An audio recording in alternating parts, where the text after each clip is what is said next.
Well, we want to be better than we were last year. Hinge on how we progress as a team, how our young guys progress.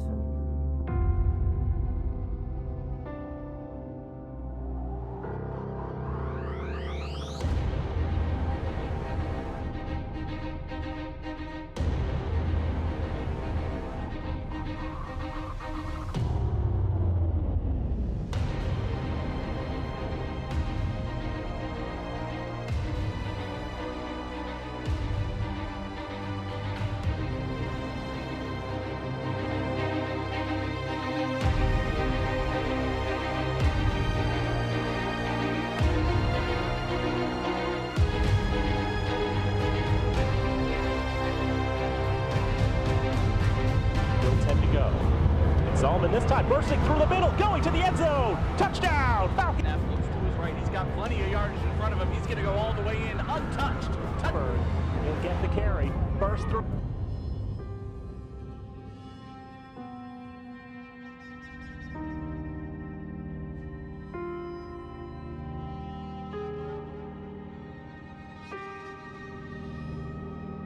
This is Fitchburg State Football on FATV.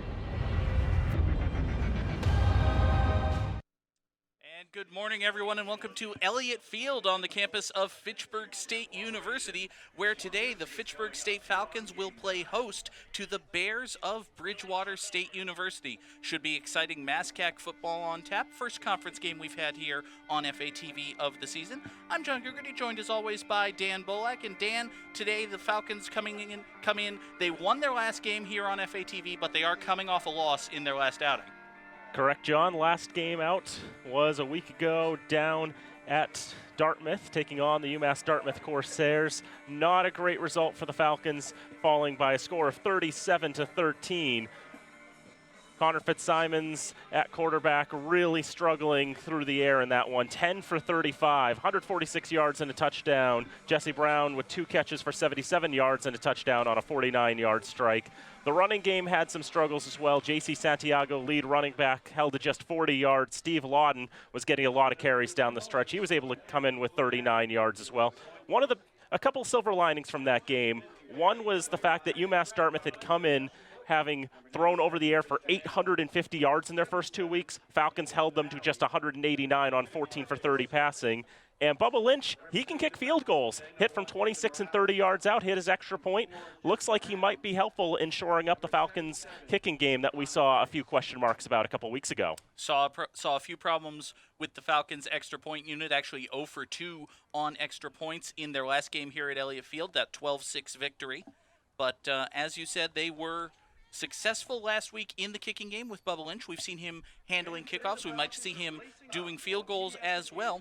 On the other side, Bridgewater State comes in with an 0-3 record, but Dan, they were actually polled as the third best team in the MASCAC. So what's been going on for the Bears as in the early part of this season? Well, 8-3 last year were Bridgewater State, 0-3 already this year, but still picked to come third in the conference. But they were taking on the number 2 team in the preseason poll in Western Connecticut, and in a slugfest, the Colonials came away with that one 42-33.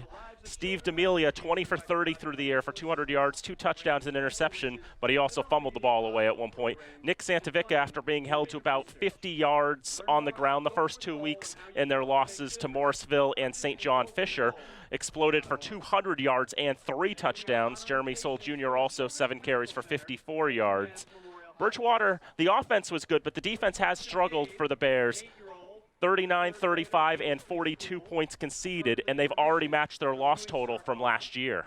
As you said, Bridgewater State, an 8-3 record last year, already 0-3, looking to get off the schneid against Fitchburg State as they get deeper now into their MASCAC schedule. Captains are heading out to midfield for the coin toss. Looks like the captains for Fitchburg State are Jesse Brown, Rich Austin, and Connor Briggs as well, along with David Morales. And for Bridgewater, Steve D'Amelia, Mark Wilson, Nicholas Spinelli, and Chris Jamail are the captains, with D'Amelia Spinelli and Jamail, all second-year captains. Should be an exciting game here, folks. If you are in Fitchburg, we absolutely encourage you to come on down to Elliott Field. Still some seats available. You can sit on the metal benches in the direct sunlight. There's nothing wrong with that at all. But if you would rather stay in the air conditioning, or if you happen to know anyone in Bridgewater or really anywhere else in the world, of course, this game, as with all FATV programs, is available online. It's fatv.org, and just look for the educational stream. And if you live in the local area and you have Comcast or Verizon, you can catch us on Comcast Channel 9 or Verizon Channel 36. And if you're not doing any of those things and you're still watching us, how did you do that? Are you magic? Toss and elected to receive. Gentlemen, shake hands. Good luck. So the Falcons will receive the opening kickoff. Of course, we remember in our... no, I'm thinking of a Red Raider thing. Never mind. Fitchburg High unfortunately fell last night against Wachusett. 12-7, a very close game, nearly a massive upset for the Red Raiders.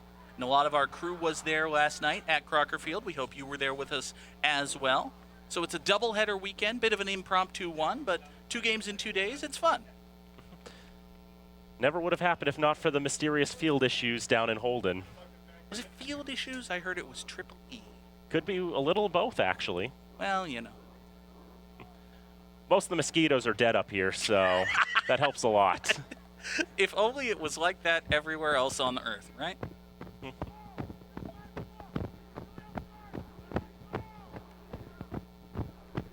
So, Dan, what do you think we're going to see a lot of out of this Bridgewater State offense when they get the ball to begin this game? Well, it's interesting how the run game worked so well for them last week, but the first 2 weeks they weren't able to get much of anything on the ground. But one of the things to watch for Bridgewater is they've had a lot of trouble keeping possession of the football. They've already turned the ball over 12 times this season. We'll keep an eye on that, but for now we will step aside for the national anthems. We'll be back in just a moment. It is College Football Saturday here on FATV. Ladies and gentlemen, at this time, we ask that you please rise as we honor America with the playing of our national anthem.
Fitchburg State University football here on FATV is brought to you in part by our football underwriters. They are IC Credit Union, 300 Bemis Road in Fitchburg, North End Subaru, 757 Chase Road, Lunenburg, Romano's Market, 138 Harvard Street in Fitchburg, Grand Rental Station, 88 Massachusetts Avenue in Lunenburg, the Neshoba Valley Medical Center of Air, Massachusetts, and Red Apple Farm, 455 Highland Ave in Phillipston.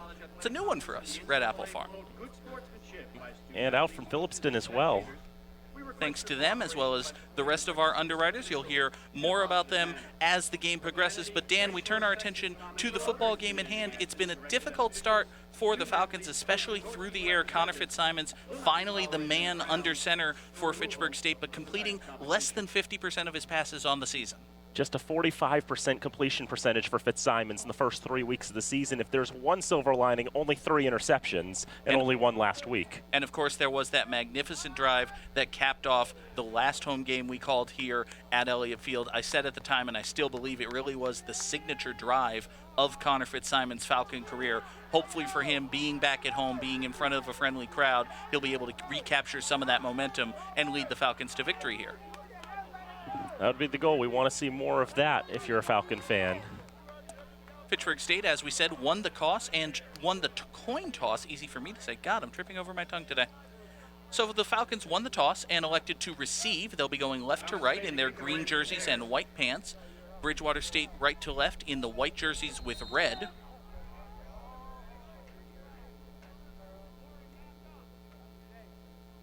Left-footed kick is a low bouncer. Picked up at about the 25-yard line. Not much doing there across the 30 to the 32. I think it was Morikita on the return. It's hard to get a whole lot going when you're one of the up men taking that one. Tom Fay, the kicker for the Bridgewater State Bears, sophomore out of Raynham. Damon and Marshall combining for the Bears hit. Falcons first and 10. Falcon offense will come out, led, as we said, by senior Connor Fitzsimons.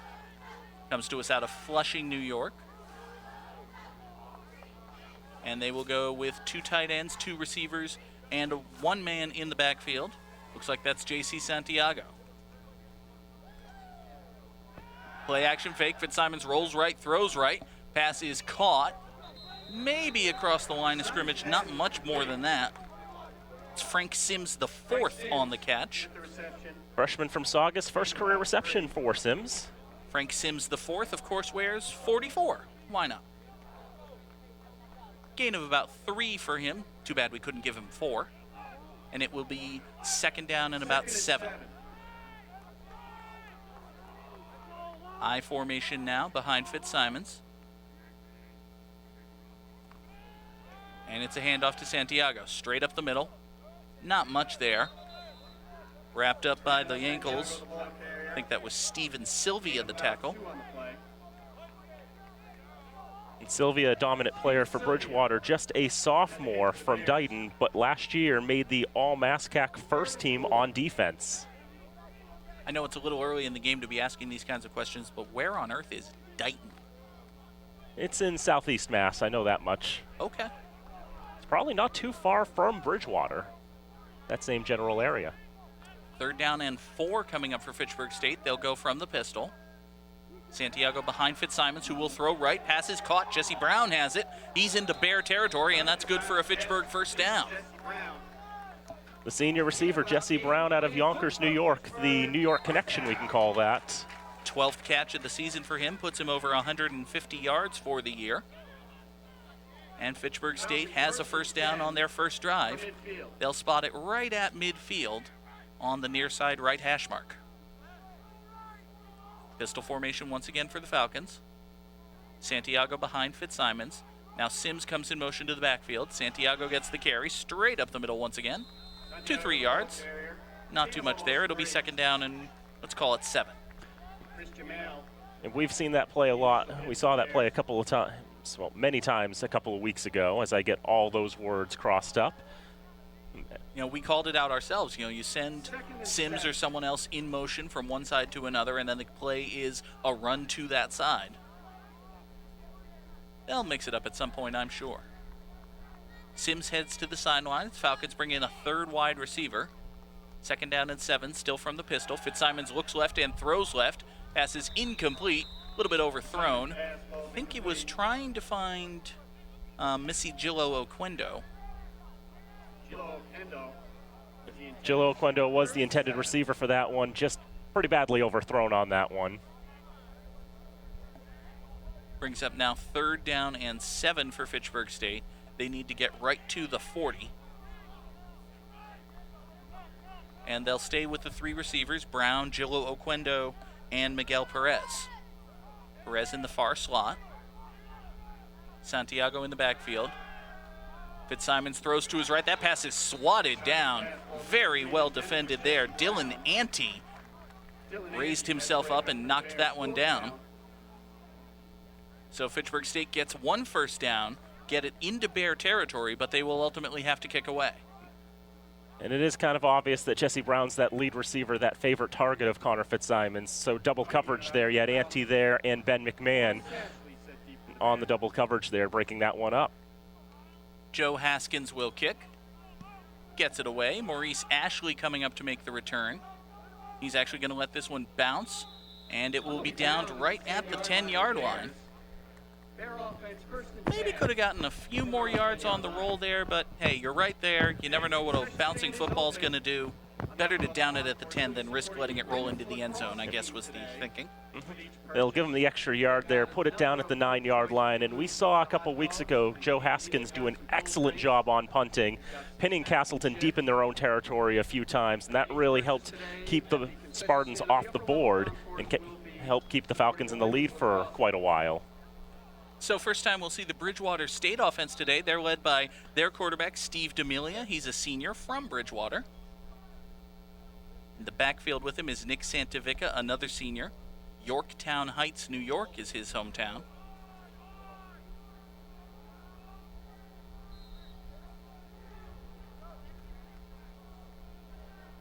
And D'Amelia will go shotgun. Now motion to the far side. And Santavica gets the carry going that way. It's across the line of scrimmage, maybe out to the 15. Yeah, I think they're going to mark him there. It's a pretty good run. Give him 6 yards. Call it 2nd down and 4 now. It's funny from this tight angle, it looks like it's just a couple of yards or so. It looks kind of deceiving when in reality it's actually a 6-yard run for Santavica. Yeah, it really didn't look that impressive, but then I saw, oh, hey, he got out to the 15 on that one. So now 2nd and 4, Santavica the carry again. He bursts through the line. He's across the 20 before he's finally dragged down. David Morales the tackle, but not before he picks up a Bridgewater first down. A pretty simple run up the middle on a slight delay, and Morales, he was able to get there quickly, wrap his arms around Santavica, but Santavica was able to get a couple more steps before he was taken down. That was enough to get the first down. Bridgewater's been exclusively in the shotgun. Santavica will take it once again. This time really nothing happening as he plunges into the line. Might have been able to fight for a couple of yards, but it will be 2nd down. It's like they'll spot it at the 24-yard line, a 3-yard gain. And we'll take a look at this one again. 2nd and 7. Really not much to it. Falcon defensive line did a good job getting the stop. A couple of guys were able to get around, get him from behind. Now 2nd down and call it a long 7. D'Amelia throws to the right on that little bubble screen. Well blocked in front of him. A good job by the entire Bear receiving corps. TJ Hairston with the catch and run picks up the first down. Hairston, a junior from Watertown, getting his 23rd catch of the season. He leads the Bridgewater State receiving corps, trying to step up and fill the role that Jack Levanchi held before his graduation at the end of last season. Joseph Lianos, the tight end, and Nicholas Spinelli, one of the linemen, both did excellent jobs on their blocks to spring Hairston for the first down. Now 1st and 10 Bears. They're at their own 34. D'Amelia throws to his right, incomplete. Closest man to it was Dom Vassumption, freshman DB for the Falcons. 2nd and 10. A lot of new names on both sides of the ball here for Fitchburg State from last season and even from our last telecast. Trying to find Nathan Ellis on that one, the sophomore from Dartmouth. But Vassumption able to step up there and break it up. William Watts goes in motion for Bridgewater State. And it's a carry out to the right side. Good blocking there. Turns the corner, cuts upfield, across the 45-yard line. It's another first down for Nick Santavica. Bridgewater first down yardage. Bears 1st and 10. Santavica able to find daylight on the right flank. Able to take it for many yards. Let's see, dodges out of one tackle and another. Fans, we welcome to Looks like he may have ran into one of his own upmen downfield. That may have stunted his progress enough to create the tackle for Fitchburg State. Bridgewater's out to their own 49-yard line, a drive that started at the 9. And off Santavica, gets across midfield. Mark him at the Falcon 47. It'll be gain of about 4. And Santa Vica is one of the best running backs in the conference, second team All-MASCAC last year. And once again, you see big number 77, Nicholas Spinelli. He's the right guard. He actually pulls to his left and sets the block there, creating the hole for Santa Vica. Now 2nd down and 6. This is not Santa Vica, but it's a similar result. Breaking tackles across the 40-yard line. Mark Wilson. That can't be right. It's Jeremy Soule. Jeremy Soule Jr., my apologies. 32 for the Bears. Santa Vica needed a breather. Jeremy Soule Jr., the number 2 running back. They had Jack Zuwalik, one of the tight ends, go in motion. He sets a block.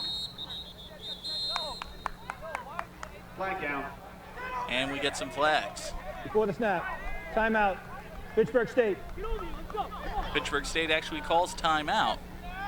Correction, Coaches are timeout. out on the field barking at Fitchburg State players. called their first timeout. Obviously not happy with the way Again, the we've got a defense has couple of played special guests in the on press this first booth helping possession. out with the public address today.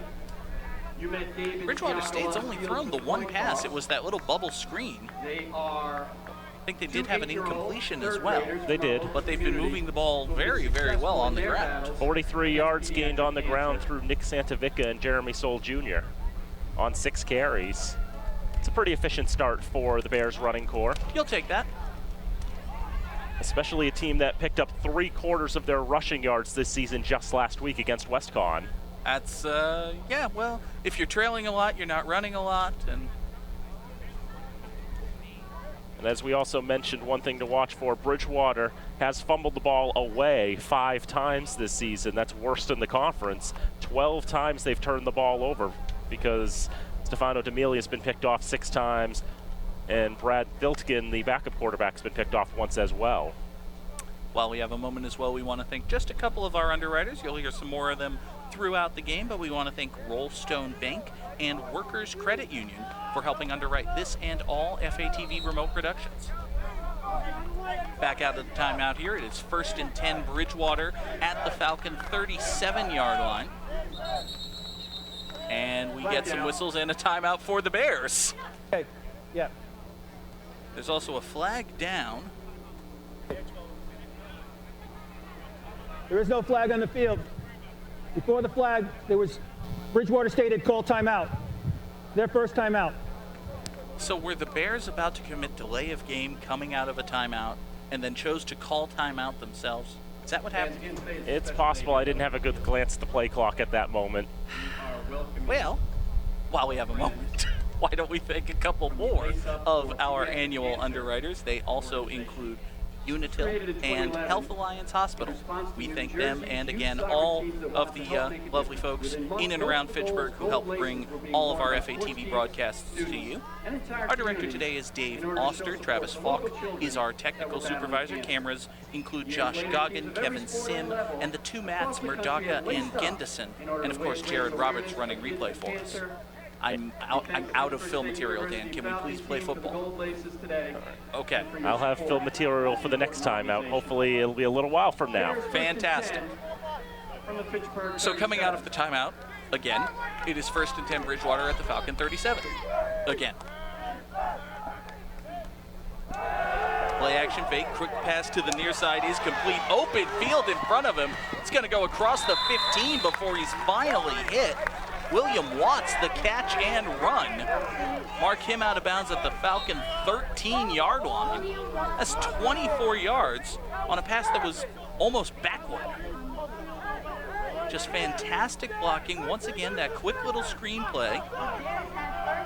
Falcons don't have enough bodies over there. Back to live action now. Santavica the carry. Cuts it across the 10, and he's dragged out of bounds at about the 6-yard line.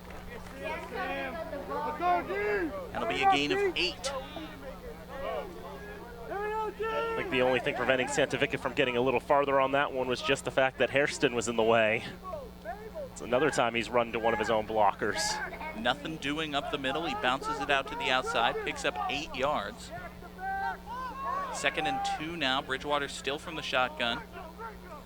Santavica gets it again, this time a designed run left. He's got great blocking in front of him. He is in. Touchdown Bears. They made that look easy. The Falcons really challenge themselves to try to stop Nick Santavica, but having a lot of trouble doing so on this possession. Santavica just able to get a lot of running done. Just a simple design sweep out to the left. Thomas Fay on to attempt an extra Running point that left for the side. Bears. Bridgewater State had success. Tom Fay on to attempt the extra point. Left-footed kicker, you don't see that too often. And we get some whistles killing the play. Early indications are that this will be against the Falcons.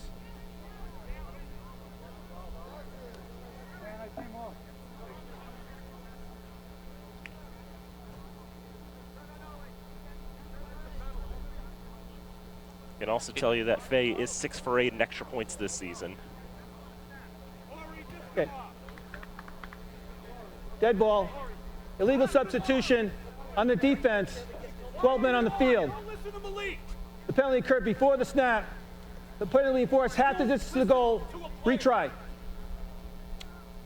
So instead of the 17-yard field goal for the extra point, it will be a 16-yard field goal. And Bridgewater is not even considering, well, maybe go for 2 now that it's at the 1. They'll just line up and kick from a yard closer.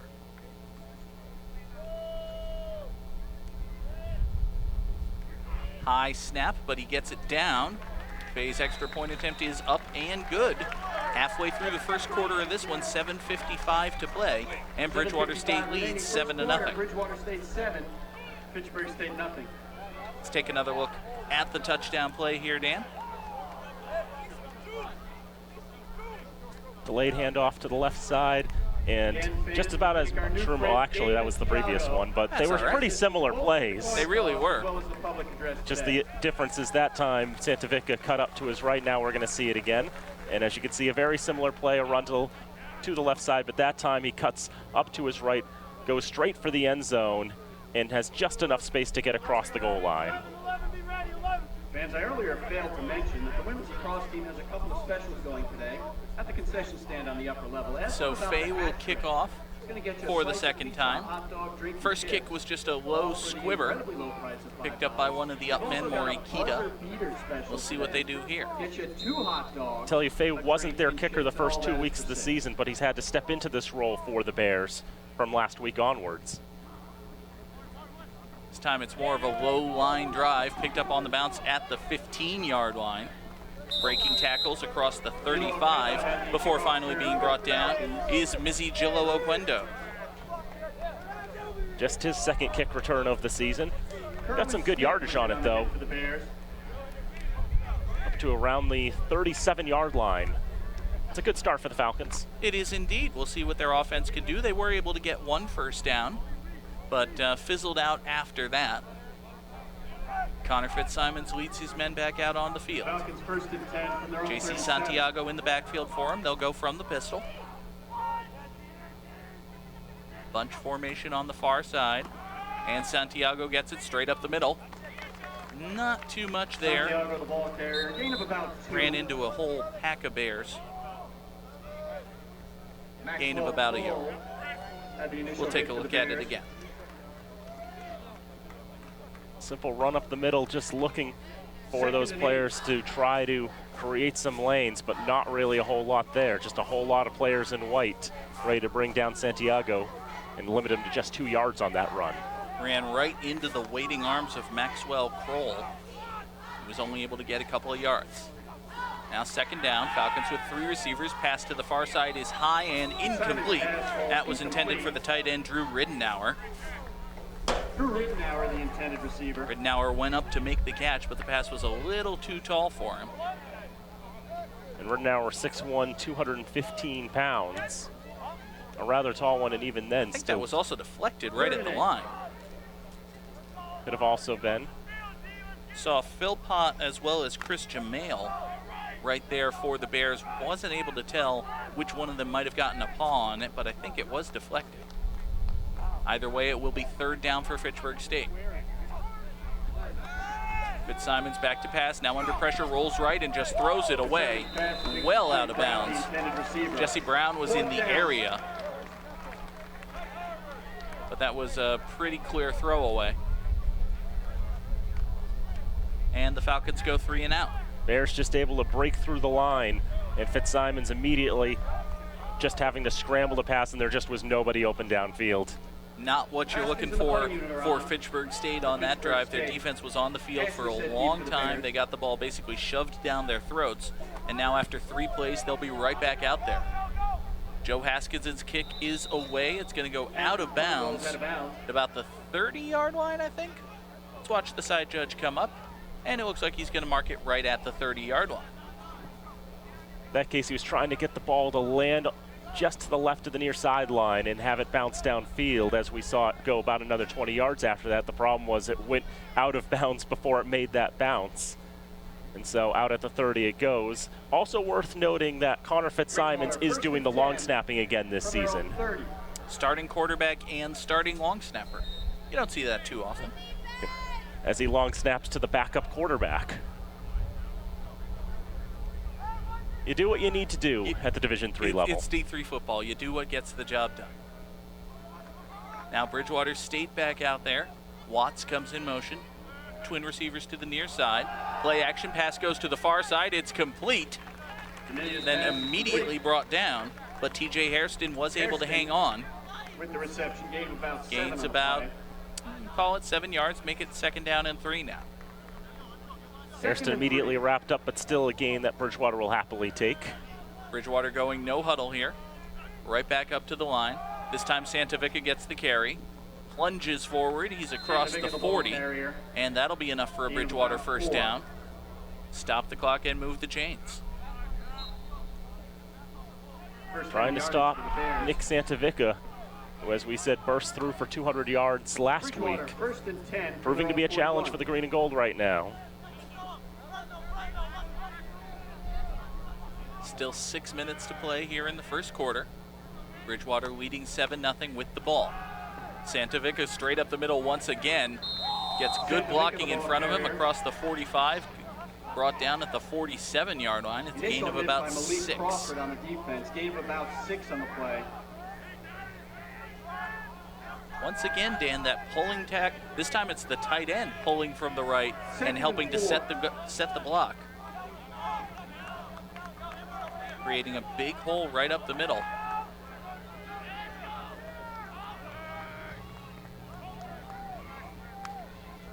Second down now, Santavica running out to his right, trying to turn the corner. He does so successfully.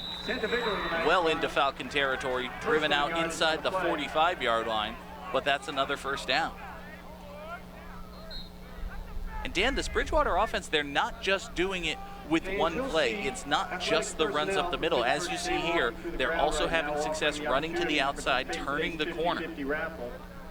So Fitchburg State can't exactly sell out and stack, 8, 9 guys in the box to stop the run up the middle, because Bridgewater State would be more than happy to just run around them.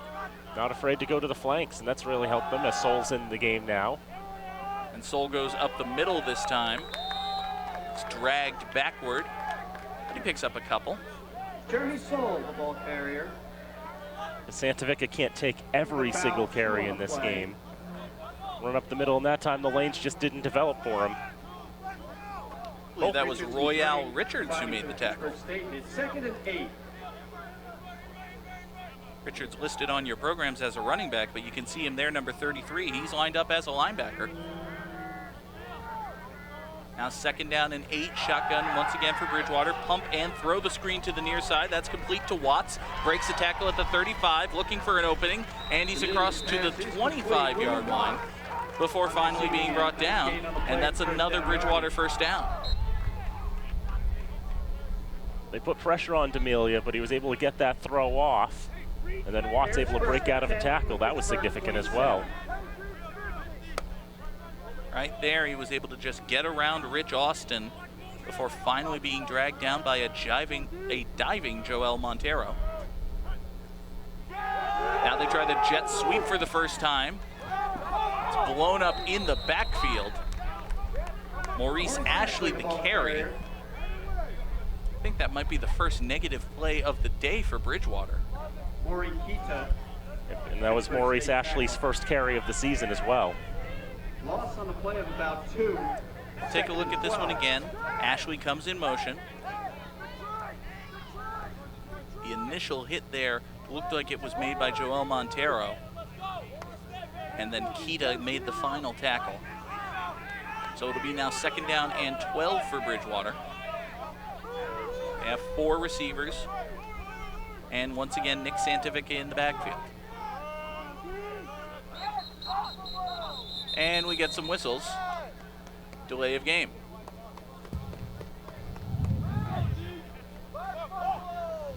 Delay of game. Offense, number 9.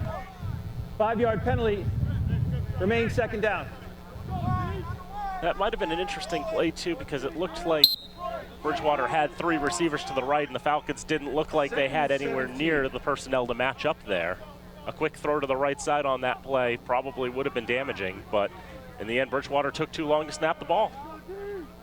2nd down and 17 now. Bridgewater in their deepest offensive hole of the game. Play action fake. D'Amelia wants to throw long. It's a jump ball, and it is incomplete. There were 2 Bears and 2 Falcons there, and nobody came down with it. He does throw to one of those receivers, but after the play action, after the Falcons have a chance to match up defensively. I think it was intended for Nathan Ellis. Really not much of a play fake at all. 3rd and 17. I think he was trying to find Ellis in the end zone, and the pass was just underthrown. Nearly intercepted. Looked like it went out of the hands of Cadell and over the back of Montero. Now 3rd and 17. This might actually be 4-down territory for Bridgewater if they can get something positive here. D'Amelia under pressure, throws to the right. That pass is caught. And who needs 4-down territory? We can just pick up 17 on 3rd down. Colin O'Brien with the catch. That will move the chains. Montero and Keith Or not. He's a yard short. Fine. I was wrong. Tackle. I thought he was pretty close to getting there, too. He was. I think that's a not very generous spot for that to be a full yard shy. But it is 4th and 1, and Bridgewater State will go for it. Still a great play to get them into this position. Now they send both tight ends in motion to the left. Go straight up the middle with Santovica, and he spins forward. Now he has the 1st down. Gain of about 2. Bridgewater don't care about no stinking spots. They'll take the 1st, as they know this ground game's just been too good for them, especially with Santovica. What's been his worst run of the day? 2-3 yards? I think it was that one right there that got 2. So now a fresh set of downs at the 16-yard line. They'll try the sweep going to the right side. More successful here. Watts the carry. He's close to the line to gain. I think they're going to mark him out of bounds at the 5, and that would make it 1st down and goal. Kondo Ashima with the force out for the Falcons. Let's see where they spot it here. In the meantime, we'll take a look. They try that jet sweep going to the right this time, find a lot more success there. Watts is able to turn the corner, and he does get the 1st down. Now 1st and goal at the 5 for Bridgewater. Santovica the carry, running right on the sweep. He is almost brought down in the backfield, shakes off 2 men before he's finally leveled. Nick Santovica. Looked for a second like Santovica was going to make the Falcon defense look foolish, but Maury Kita lowered his shoulder and was able to drive him down after a gain of just a yard. Santovica can be hard to tackle just getting low to the ground. He's 5 feet 8 inches tall. And Soul 5'7" as well. Eventually Kita able to get down there and make the tackle. Bridgewater threatening again, though. Once again, they send 2 men in motion. Falcons show man defense. And it's the jet sweep running left this time. William Watts is going to go in untouched. Touchdown, Bridgewater. There is, however, a flag down right about where the wide receiver would have been engaged with the cornerback. Flag down. We'll see what the foul is.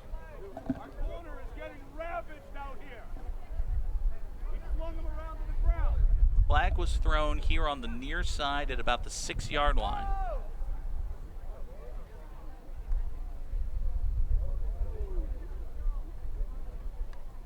We'll see what the foul is.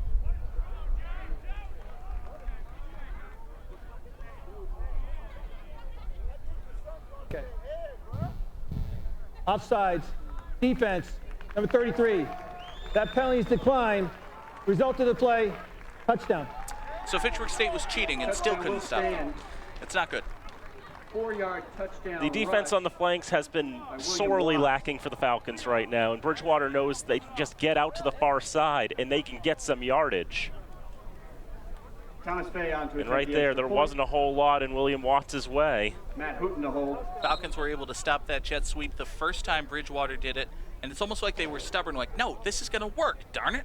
So they ran it 2 more times, and they picked up like 25 yards with it, and they got a touchdown. And now once again, we have whistles and a flag before the extra point. Looks like the initial indications against Fitchburg again. As if everything else wasn't already going poorly, the Falcons' special teams unit desperately needs work.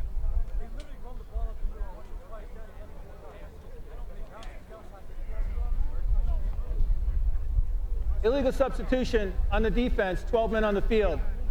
The penalty occurred before the snap. Penalty enforced half the distance to the goal. Retry. Honest question. Yes?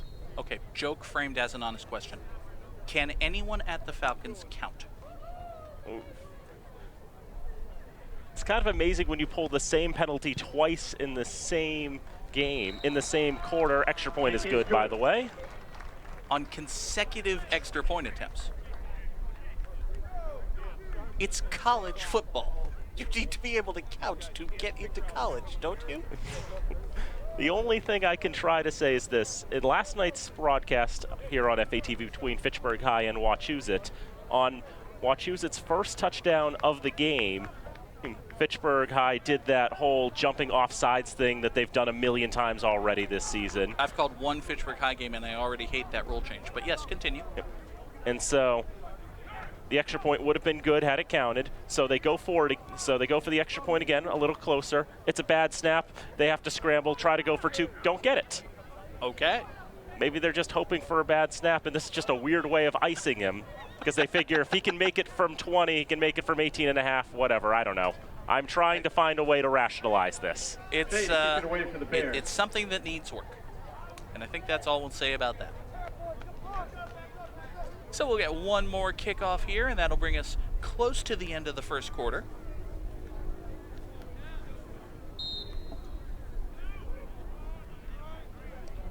Both of Faye's attempts have been low kicks.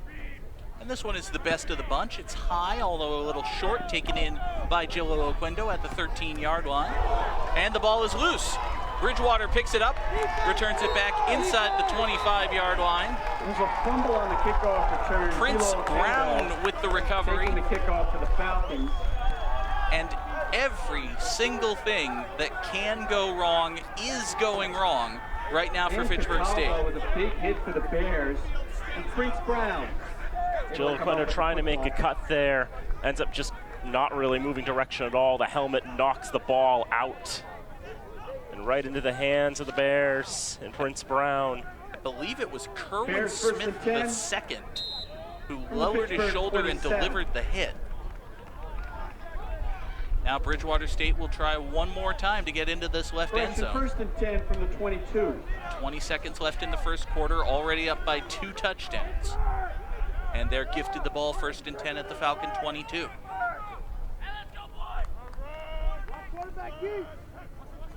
Motion to the near side, why not? It's a jet sweep for William Watts. And he's going to be brought down at the 20. So I think the Falcon defense might have finally figured out how to contain that particular play. But we'll see what Bridgewater State comes up with in the second quarter. About 3 on the play. So Dan, ever the optimist, what is the silver lining for Fitchburg State in this disastrous first quarter? There's not one. Okay. I'm glad we're on the same page. We'll take a breather here at the end of the first period, and it gives us a chance to thank our football underwriters once again. They include North End Subaru, 757 Chase Road in Lunenburg, Grand Rental Station, 88 Mass Ave in Lunenburg, the Red Apple Farm, 455 Highland Ave in Phillipston, Neshoba Valley Medical Center in Ayer, Massachusetts, Romano's Market, Harvard Street, Fitchburg, and IC Credit Union, 300 Bemis Road in Fitchburg. So while the teams changed side stands, it was an absolutely dominant first quarter by Bridgewater State on every side of the ball. Exactly. Bridgewater didn't show a whole lot of weakness there.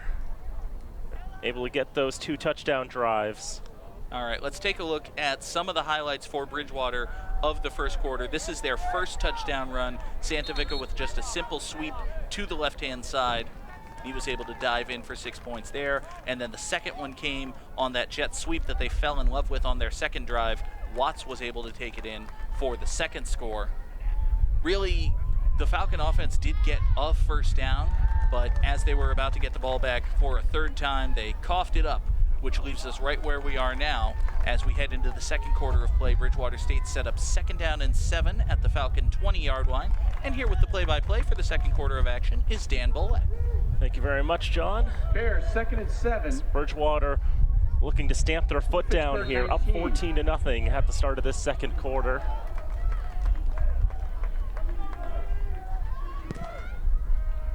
D'Amelia out of the shotgun. Will fake, do a floater over the middle. That one is caught. Pulled in there by Joseph Lianos. Joseph Lianos on the receiving end. That was first down yardage. cheeky. I cannot think of a better word to describe that play. D'Amelia basically pulled it out of Santa Vica's hands. He's now 6 for 8 on the day through the air. As it's goal to go for Bridgewater, and Santa Vica trying to rumble up the middle, gets a couple more yards there. Santa Vica the ball carrier. I want to talk about that last play real quick. It was a play action fake. It was very well executed. He held it in for a long time. We'll take a look at it here. It looked like a little backhanded flip, but he just quickly delivers a tight spiral. Almost the entire Falcon defense had been on it. Again, that was just cheeky. It was brilliant. I loved it. Senior leadership from the second-year captain of the Bears. Hand off to Santa Vica this time, running to the right side. To the pylon, just short. Well, not to the pylon, but to the goal line nonetheless. Gain of about 7. Bring up 3rd and goal for Bridgewater. Looked for a second like he might have gotten in here. This time they run to the right. It's a big hole. Santa Vica actually dragged a Falcon defender who was off his feet entirely for a few yards there. That was Royale Richards there, 3rd and goal. Another handoff, Santa Vica trying to leap over the pile. And he's done it, touchdown Bears. See this a lot in the NFL with quarterbacks on goal-to-goal situations inside the 1-yard line. This time it's the running back Santa Vica. Just takes the handoff, jumps as high as he can, sticks his arms out. Didn't get a great leap, might have gone a little too early, but all you have to do is get the nose of the football across the line, and that's 6 points for Bridgewater. Now, have we counted and made sure the Falcons have the correct number of players on the field? Okay, 1, 2, 3, 4. There are no flags, so I think they're good. Extra point is good for Thomas Fay. He's 3 for 3 on the day. 13:29 to go, second quarter. Fitchburg State 0, Bridgewater State 21. And more importantly, Dan, you got to call a score. I got to call a score, but it's not a Falcon score. Well, details. Got to work on that little detail. Last week against UMass Dartmouth, the Corsairs had a 7-0 lead. They punted deep into Falcon territory. They bobbled the ball inside the 5-yard line, Bridgewater, and Dartmouth recovered it there. So once again, Fitchburg giving it away on a fumble, on a kick, and all of that mess. Again, the return game needs a lot of work. And it looks like that return game might... I thought for a second they were going to have some new personnel out there. I think they do. It's Zach Garrison and Josh Nelson set back deep for the Falcons. We didn't really see any of Mizzy Gillo-Aquendo in the Castleton game either.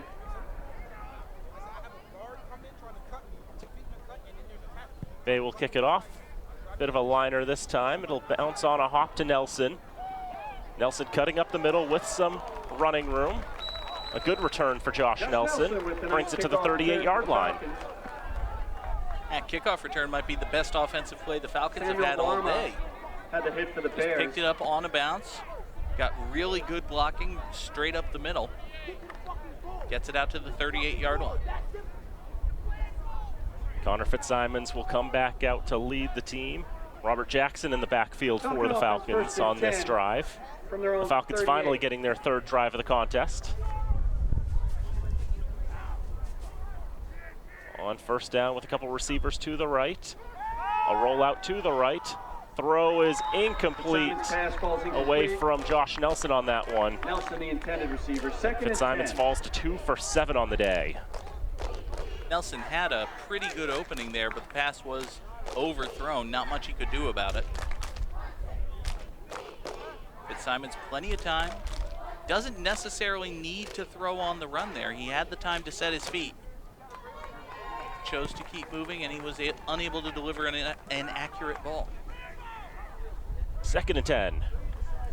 Jackson will take the handoff there, try to get around to the left flank, not nearly enough time to do so. Robert Jackson, the ball 3 carrier. Bears there to wrap him up. Tackled in the backfield Chris by Jamale several was the Bridgewater first one to get his tacklers. hands on him, About although he 3 was on by play. no means the last. See him just burst through there. He basically delivers Jackson into the arms of John Philpott. Dean Piscini comes in at the end, coming over the top there. 3rd down, 13 to go. 3rd and 13. The Falcons on 3rd down have also been dreadful this year, 21.6% on 3rd downs. Is that good? That doesn't sound good. It's very bad. Fitzsimons dropping back, throwing over the middle. This one's caught. Holding there just short of midfield. Izzy Gillo Oquendo, and that's good enough for a first down. He's short of the midfield line, but he is over the line to gain. 3rd and 13. It's a 14-yard conversion for Fitchburg State. Falcons 1st and 10. Falcons came into today in the bottom 20 nationally in 3rd down conversion percentage, but they get a big one there. Move the chains for a first. Fitzsimons under center in this one out of the I formation. Jackson coming to the near side. He's bursting through past the 40-yard line, down around the 35 in Bears territory. Another first down for the Falcons. Saw a little bit of that I formation look on the first drive for Fitchburg State, but they go back to it here.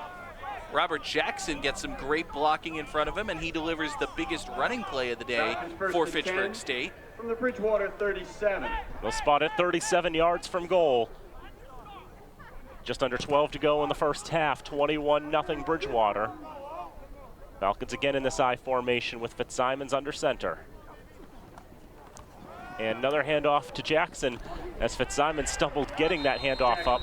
And then lots and lots of Bears making the tackle. There were 4 Bears on top of Robert Jackson at the end.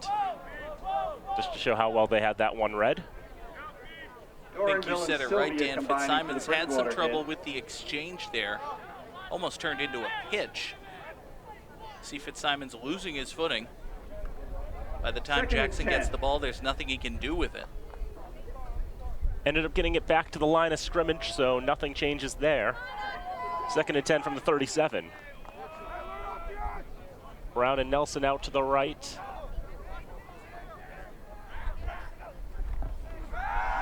And it's going to be a rollout to the right for Fitzsimons, looking for time to throw, gets the dump off for Sims, and he's spun out of bounds. They'll keep the clock moving here for a gain of a couple of yards for the freshman tight end. We'll take a look at this one again. It's a designed rollout to the right. Sims was lined up as the leftmost tight end. He comes all the way around the field on that nice little crossing route. Official timeout. Makes the catch, and now we have an official's timeout. There's a Bear player doubled over. Looks like he might need some attention. They were also adjusting something with the sticks there as well.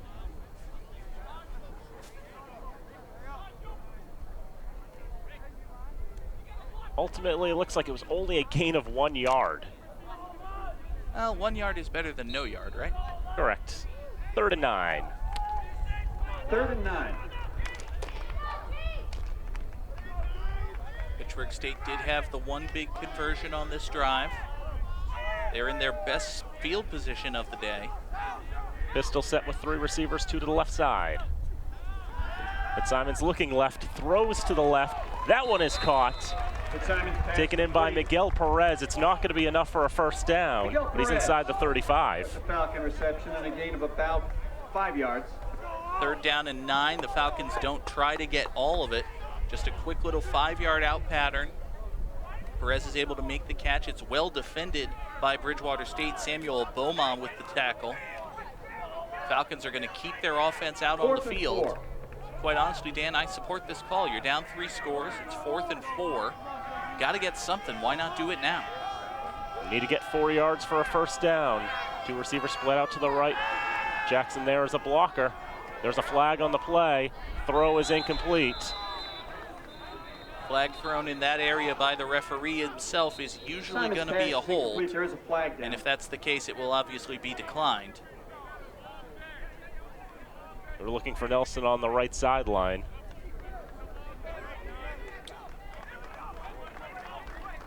Holding. Offense, number 87. That penalty is declined. Result of the play is a first down. Oh, Ridenour called for the hold there. The completion would have simply kept the drive alive.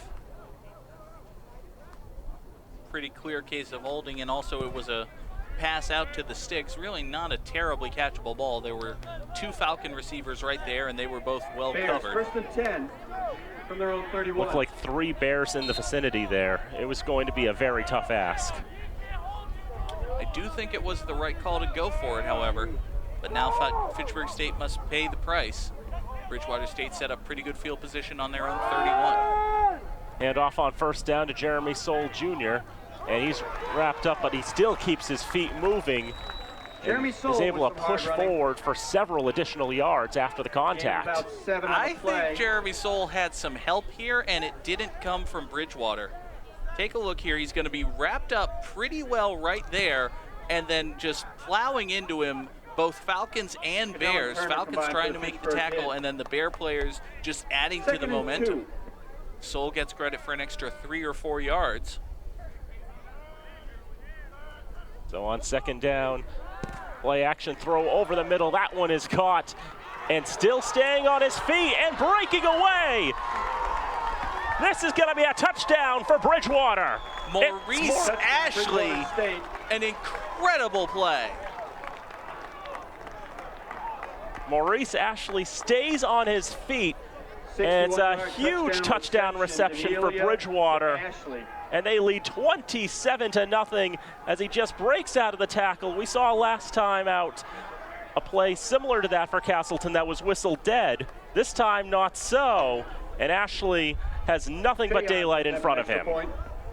Joel Montero did everything right. He got there, he wrapped his man up, he drove him down, and then just Ashley landed on top of him, rolled right over, stuck his hand in the ground. Extra point is up and good. Ashley rolls over, sticks his hand in the ground, and he just takes off. His first touchdown catch of the season, a big one for Bridgewater State. Might be a play of the week candidate. But my goodness, nothing can go wrong for Bridgewater. Look at this angle here just to see it all. That's just absolutely brilliant by Ashley. He knows better than anyone that he landed on top of Montero. His knee didn't touch, his elbow didn't touch. Kept his feet under him, he used his hand for leverage. Just an excellent, excellent play. Bridgewater has been nigh unstoppable in this contest. They have yet to be stopped. We cannot prove that they are stoppable. A 61-yard touchdown pass. It's actually the first touchdown pass of the game for Steve D'Amelia. And the longest pass for D'Amelia by 22 yards. His long this year was just 39. This one popped high in the air, taken by an upman and Drew Ridenour. And Ridenour's not going to be able to get very far. Drew Ridenour. Wrapped up at the 35-yard line. It's very much Falcons been first and 10 adventures from in their own kicking 35. for Bridgewater State. It's unfortunate for Fitchburg, but we have seen 5 kickoffs for them already. Oh, by the way, folks, in case you forgot, Bridgewater will get the ball to start the third quarter. No matter how you look at it, it just keeps getting worse. Falcons in pursuit of whatever they can get. Single back formation for the Falcons as Sims moves to his left on first down. And play action, going for the home run pass there, just a little too far for Jesse Brown. He wants a penalty flag. Don't think it's coming here. For Brown. I really don't know what case Jesse Brown has. Chris Easter was there, but he wasn't grabbing him. He wasn't running into him or anything. Falcons go for it all, try to answer the big play with one of their own. Pass by Fitzsimons was just a little overthrown. Their lone touchdown last week was a 49-yard strike to Jesse Brown on a similar home run pass. Now 2nd and 10 from the 35. I mean, maybe Easter's hand was on him, but that's about it. Gonna go for the pass this time. Finds Perez on the near side at the 45-yard line. Bounces out of bounds. That's gonna be enough for a first. Miguel Perez with the reception.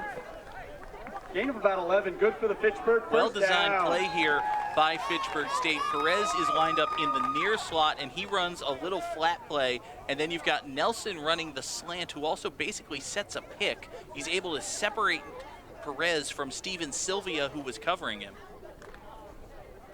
And just there, having that third Falcons wide first receiver and 10 lined up from in row coverage 46. against a linebacker gives you the advantage, and Fitchburg State was able to spot it and exploit it for the first down.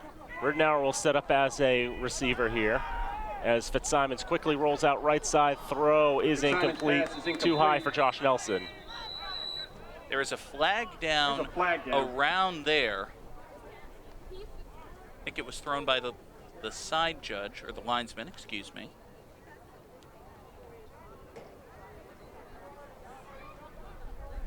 The officials will discuss the call.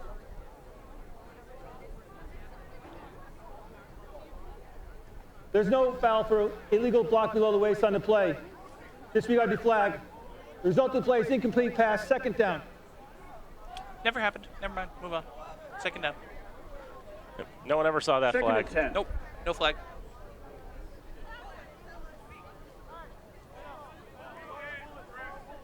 Falcons have tried that rollout pass to the right a few times today. Had a little bit of success with it, but nothing doing for them there. The challenge seems to be that Fitzsimons is not terribly comfortable throwing while he's on the run.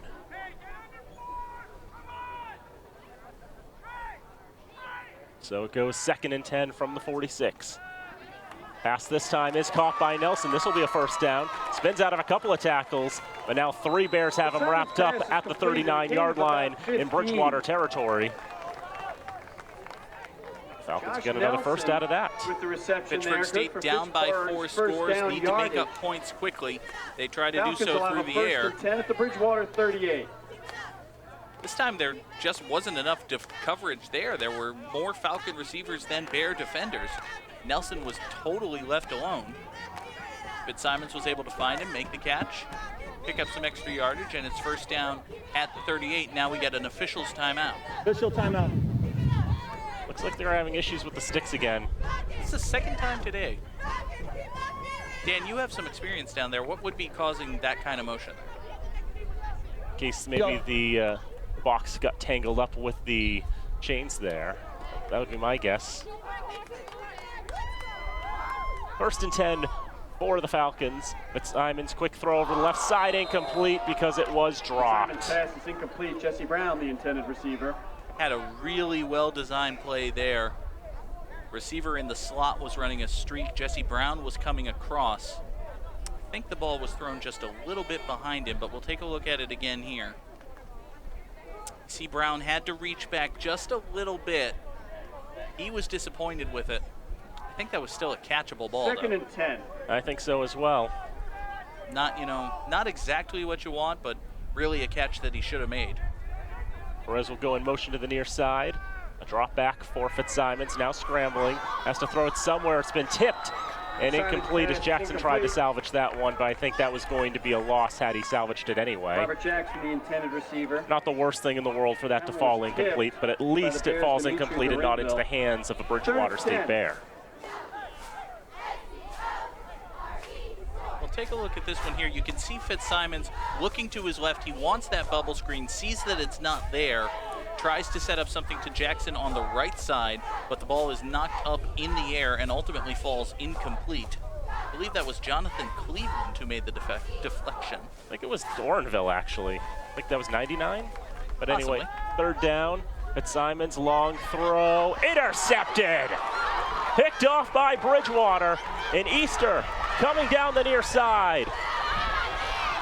And pushed out of bounds 15 yards from goal, or 20 or so, but nonetheless, another disaster for the Falcons. Fitchburg State's been going to the air a lot on this drive. After a few failures, it left to them in 3rd and long. No choice but to throw it. Fitzsimons just kind of flicks that one up. The Fitchburg 20. Easter playing that deep coverage. He's able to read it. He catches it pretty much on the run. It's almost like a kickoff return for him with how much momentum he was able to build up. Then he takes it along the near sideline, finally angled out of bounds, but not before getting it all the way to the 19, call it the 20-yard line. About a 50, 55-yard return, something like that. Bridgewater State once again, as if they needed it, with the short field position, 1st and 10 at the Falcon 20. Quick dump off, incomplete. Just tried to float it over the line that time. They tried that cheeky little play action flip to the tight end. It was there, but Jack Zawalik couldn't make the catch.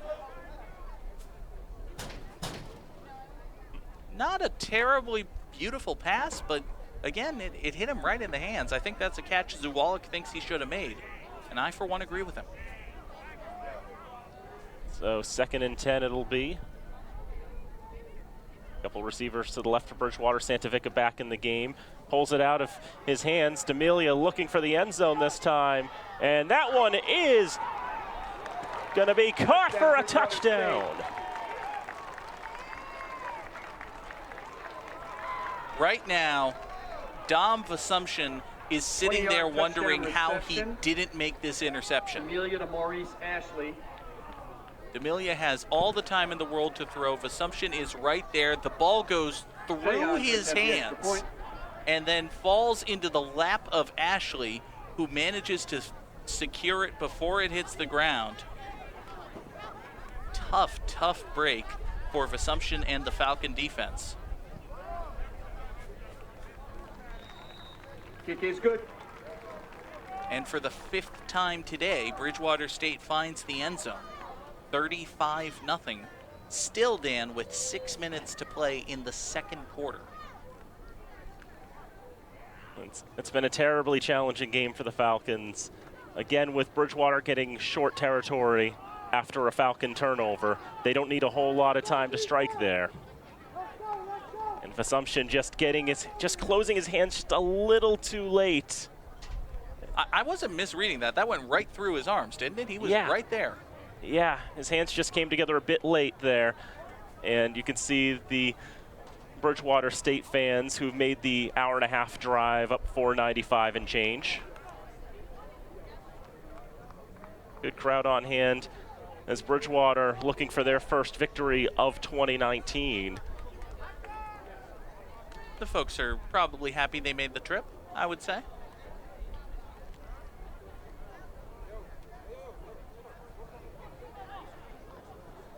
So we've seen pretty much every kind of short kickoff we can from Bridgewater State. Let's see what they have here. Go high in the air this time, a bit short again. Picked up by Ridenour again. And Ridenour will get to about the 40-yard line. Ridenour with the kickoff return. Falcon offense 1st and 10 from their own 40. If nothing else, Dan, you mentioned Thomas Fay is basically doing fill-in work as the kicker. It gives him a chance to practice his form. We've seen all different kinds of kicks out of Fay today. It's the 2nd quarter, and Bridgewater has kicked off 6 times.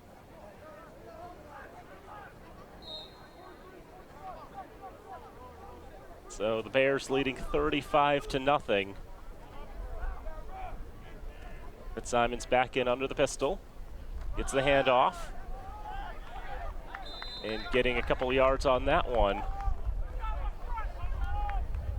Is that Bubba Lynch, the ball carrier? Lynch, the ball carrier. Yes, this is desperation. Or this is just trying different things. But yeah, that is definitely number 2 in green.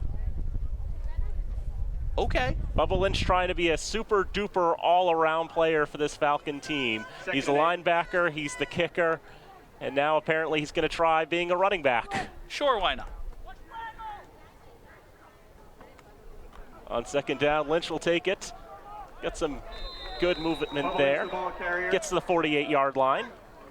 Gain of close to 6 on the play. 6-yard gain for Lynch there. It's almost, a mentality similar to what you see at the high school level a lot. You figure out who your best athletes are, and you just find any way you can to get the ball in their hands. 3rd and 2. And, it doesn't necessarily matter that he's listed as a linebacker / kicker. I mean, he's big, he's strong, he runs fast. Yeah, try him at running back. Why not? The junior from Roxbury. Bubba Lynch on 3rd down. Might as well give him the ball one more time. He's going to get the first down. He's going to keep running. Bubba Lynch is well into Bears territory. For Bubba Lynch. 14-yard kickoff on the play, and good for the Fitchburg. 14 yards on that run. Bubba Lynch, the injection of life that the Falcon offense needed. Get some good blocking from his line there into the second level. Falcons 1st and 10 from the And he's a Bridgewater tough man to 37. bring down. As one upside, when you're down 35-0, you're not afraid to try different things. But right now, Bubba Lynch has got the momentum going here for the Falcons. 1st and 10. Another handoff. Bursting through the line again. Now a maul's formed, and they'll blow the whistle there. At some point, a maul becomes a mosh pit, doesn't it? Looked like he was about to start crowd surfing. Ultimately able to protect the ball and able to push forward for about 3 or 4 yards. About 3 on the play. 2nd and 7. Try that run up the middle for a 4th time in a row. They're just picking him up and carrying him. I think if the whistles hadn't blown, they would have carried him all the way back to the Falcon end zone. Lynch stays in the game on 2nd down. Take a 5th consecutive run. Shoulders some forward. Down just short of the 30-yard line. Brings up 3rd, but manageable. Dan, did you ever see that Treehouse of Horror episode of The Simpsons where Ned Flanders is the devil and he hooks Homer up to a machine that feeds him all the donuts in the world? I believe Bubba Lynch wanted to carry the ball, and so he is getting all the carries in the world. At least he's getting a lot of positive runs out of it. Lynch again will take the carry. And he dives forward as he's tripped up. He's got the first down, though.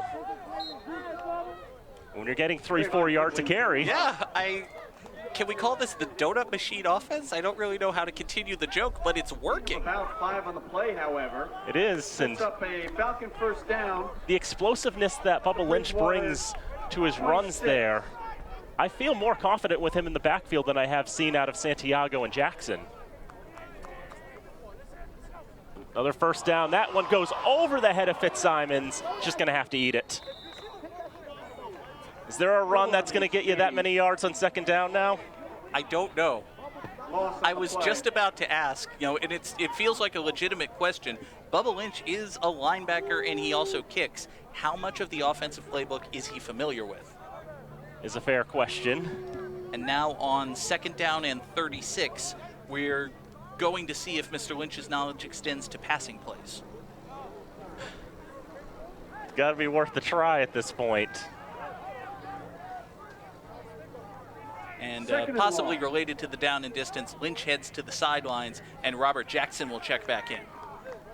Jackson will get the carry this time, wrapped up right at the line of scrimmage, nothing gained. Jackson, the ball carrier. It's almost as if, and I know this is not the case, it's just a bad game, it happens. It's almost as if the Falcon offense realized that they hadn't shot themselves in the foot in a while, and handing the ball off wasn't going to do that. So they had to come up with new and innovative ways to screw something up. The high snap over the head for -26 seems to have just filled that role well enough. Bridgewater, by the way, this is their season high in offense. Already? Yep. Went 7, 28, 33 their first 3 weeks of the season. Jackson will take the handoff to the near side and pushed out of bounds around the 41-yard line. It's a gain of 5 where you needed a lot more than that. Dean Piscini forced them out. For the Bears, 4th down. So we'll see the punting unit again for the Falcons. The funny thought is the thought that I was going to say was Fitzsimons will stay on the field, but then you realize for punts he does have to stay on the field. Yeah, he is the long snapper.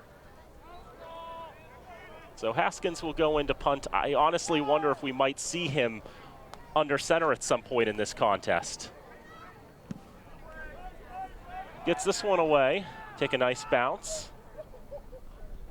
Joe Haskins is still good at punting, by the way. He is. A consistent high spot for the Falcons has been their punter this season. Haskins is just a sophomore, so he may be punting well for many years to come. Sophomore from Pepperell, graduate of North Middlesex. With 29 seconds left in the half, set up deep in their own territory, leading by 5 scores. If there is a shred of human decency in the Bridgewater State team, they will take a knee and head to the locker rooms. Bears 1st and 10. I think. That would be the recommended course of action for this team. And it's not even D'Amelia taking the snap here, but it's Brad Filtgen, a sophomore from Cumming, Georgia. All right, Dan, so at the end of the first quarter, when it was, I believe, 14-0, I asked you if there was a silver lining for the Falcons, and you told me there was not. You've seen another quarter of action. Bridgewater State has put up 3 more touchdowns, and I turn to you once again, the eternal optimist. What is the silver lining for Fitchburg State? That's the end of the first half. My silver lining at the end of last week's loss to UMass Dartmouth, and I texted you this, is that Bubba Lynch can kick field goals. This is true. And my silver lining for this first half is that Bubba Lynch can run the football. Okay. But the thing is, you can't conceivably have a guy like Bubba Lynch do everything. This is true. I mean, he is the Travis Falk of football. He is doing everything. Ooh. Oh, that's good. I like that. All right. I'm going to steal that, by the way. While we work up new and exciting plays and possibly teach Bubba the rest of the offensive playbook, we will take a break, step aside for halftime, but please do stay with us because it's 35-0. We might wind up getting ourselves fired. It's College Football Saturday right here on FATV. We're back here at Elliott Field on the campus of Fitchburg State University, and we want to thank our football underwriters who help bring this and all of our football telecasts on FATV possible.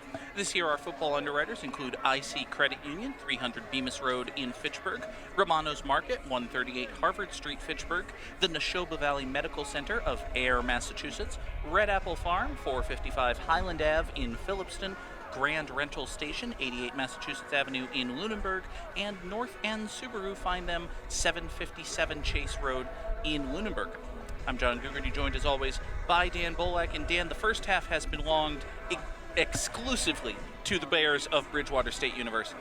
An excellent first half for the Bears. I don't think it could have gone much better than that. Up 35-0. We're going to show you how they scored all those touchdowns. First of their 5 touchdowns went to Nick Santavica. Then it was William Watts. William Watts, on the jet sweep. Falcons had a chance to answer back, but as you'll see right here, they did not keep the ball. Gillo Oquindo fumble on the kickoff return set Bridgewater State up with good field position. After a quarter change, they capitalized. Santavica went in for his 2nd touchdown of the game. That one made it 21-0. then really the most impressive play of the day was this one. Quick little play action pass over the middle to Maurice Ashley. He spins out of a tackle and is gone. So that touchdown happened. Then the Falcon offense came out. They were faced with 3rd down and long. And unfortunately for them, an interception Chris returned Easter. deep by, as you said, Chris Easter, taking it inside Falcon territory, once again giving Bridgewater short field position, and then with that, this pass going right through the arms of a Falcon defender and into the belly of Maurice Ashley. He only has 2 catches on the day, but they have both gone for touchdowns. And that is how Bridgewater State has bursted out to their 35-0 lead halfway through this one. Fans in red who have made the trip up from Bridgewater certainly happy. We hope some folks at home watching in Bridgewater on fatv.org are happy as well. But for the fans in Fitchburg, there is this. If Bridgewater can score 35 points in a half, then at least mathematically, so can Fitchburg. At least. But you know, it's also a challenge when your best running back is also your kicker and also your linebacker. It's not great. It's not what you want, but Bubba Lynch, the Travis Falk of football, as Danny Bolek has christened him, does have 6 carries, 34 yards, and that really represents the highest point it gets for the Falcon offense. Connor Fitzsimons, the quarterback, 7 of 18. His accuracy woes continue. Just 62 yards and a pick for him. Everyone else on the ground, Robert Jackson does have 5 carries for 22, which isn't nothing, but it's not much more than nothing at the same point. And as if that wasn't bad enough, Fitchburg State, having chosen to receive the opening kickoff, will now kick it away to start the second half. And there's that man again, Bubba Lynch, will make his first kickoff of the game for Fitchburg State to start this 3rd quarter of action. And the Falcons hoping this won't be the last one. As the ball falls off the tee. Try to reset it there. It might stay there. To kick it away for the Falcons. It hopefully will. Lynch satisfied with the placement on the tee. And he puts this one on the ground. A bouncing ball picked up at the 15-yard line by Ashley. Brings it up to the 30. That's about where the Bears will start, as they've gone 5 drives, 5 scores. That's not true. They had a 6th drive. They kneeled. That's right. It's important to note that they did have another drive. And we are going to see a change at quarterback, not terribly surprising for Bridgewater State. Looks like that's Brad Thilpkin who is coming in. Sophomore out of Cumming, Georgia. Getting a chance to get some snaps here. He was the Offensive Rookie of the Year last year in the MASCAC, facing off against the Defensive Rookie of the Year in Sam Kenny for the Falcons. Thilpkin's thrown 18 passes this season. He's 8 of 18 with a touchdown and a pick.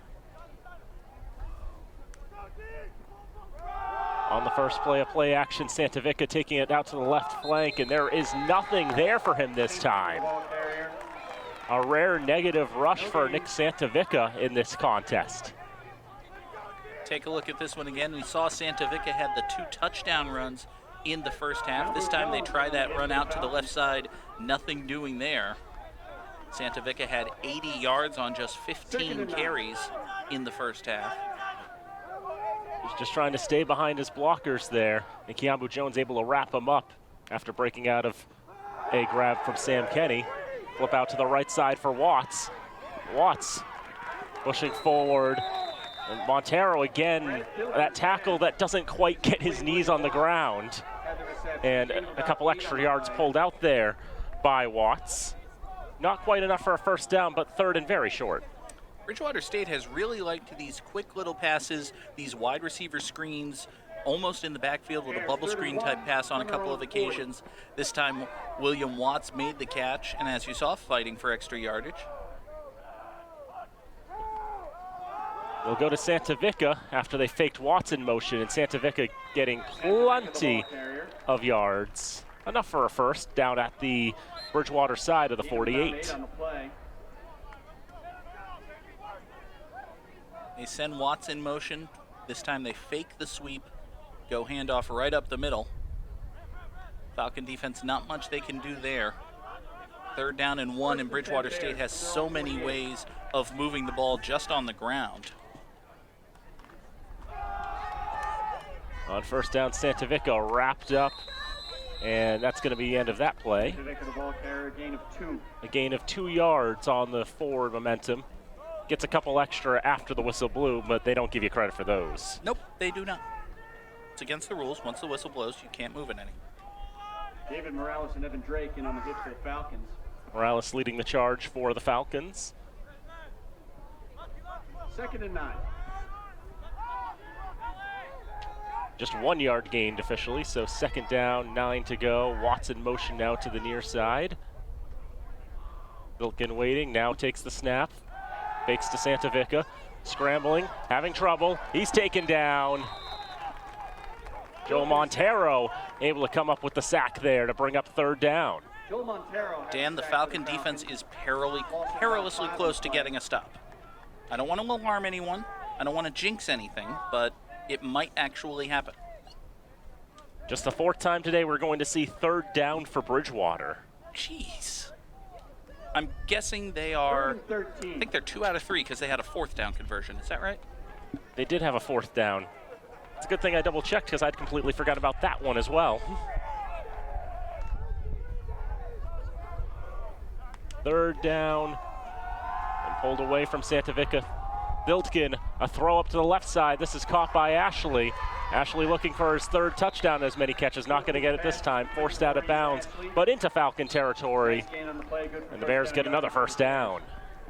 Viltkin didn't have a lot of zip on that pass, but Ashley was wide open. He had almost all day. We'll see here. Really good protection. Viltkin stares down the receiver, finally delivers. There's plenty of open space around him. 1 man to make miss, and he does duck out of that tackle and pick up the 1st down. Ashley goes in motion to the far side. Viltkin throws to the right. This one is caught as well. Pulled in by TJ Hairston. AJ Cadell spearing Hairston down, but not before he made the catch and gained about 7 yards. A little over 4 minutes gone in this 3rd quarter, 35-0. All Bears all the time.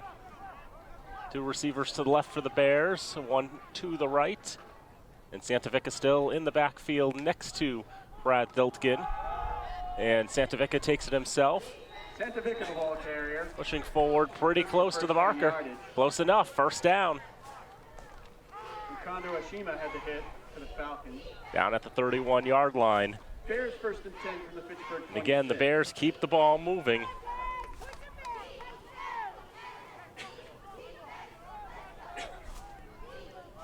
Same set as the last play. Viltkin claps his hands. He's going to keep it himself and roll out to the right side, and out of bounds he'll go. Little wrinkle we haven't seen from the Bridgewater offense. Send their quarterback with the ball carry this time. Viltkin has 9 carries for 2 yards. He had a lot of yards last year when the Falcons took on Bridgewater. He ran for 56 yards on 7 carries. So what he lacks in arm strength, he tries to make up for on the ground. Now 2nd down and 8. Give to Santavica this time, finds a hole through the middle. And continuing on into the red zone. Gonsalves with the Fitchburg State hit. Gain of about 9 on the play. Santavica moving forward. The ball actually came out at the end, but Bridgewater was able to recover. It looks like, well, it had to be Santavica. He's the only one there for the Bears. Bears 1st and 10. All good enough for a 1st down. So now 16 yards from goal are the Bridgewater State Bears. On 1st down, a handoff, different back this time. Doesn't get very far. Take a look at this one again. Just absolutely nothing doing up the middle there. Kerwin Smith the second with the carry. Just his third carry of the season for the sophomore from Sicklerville, New Jersey. Something tells me we're going to be going pretty deep into our programs today. A lot of fresh faces Bridgewater's probably going to be trying to get into this game. As Silkin throws, it's complete. Lianos trying to duck out of one tackle, can't duck out of that one. A modest gain. Joel Montero did a good job. Even after Lianos got away from his original hit, he was still able to wrap him up by the legs and bring him down. See it here out in the open field. 3rd and 9. Can't shoulder block him down, but I can wrap him up and wait for some help.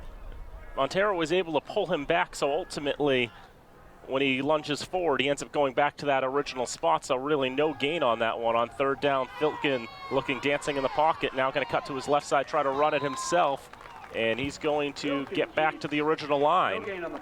But nothing more than that. Now 4th down. It would be about a 32-yard field goal, I believe. Bridgewater is changing personnel, and this is a good time to practice to see if you can hit a field goal from this spot. Thomas Fay's leg has been pretty good, and God knows he's had practice. 5 extra points already. This one officially will be a 31-yard attempt. Bay is 0 for 2 in field goal attempts this season. 31 yards from the left side, and that's not going to go anywhere. Fitchburg State's actually going to try to make a return out of it.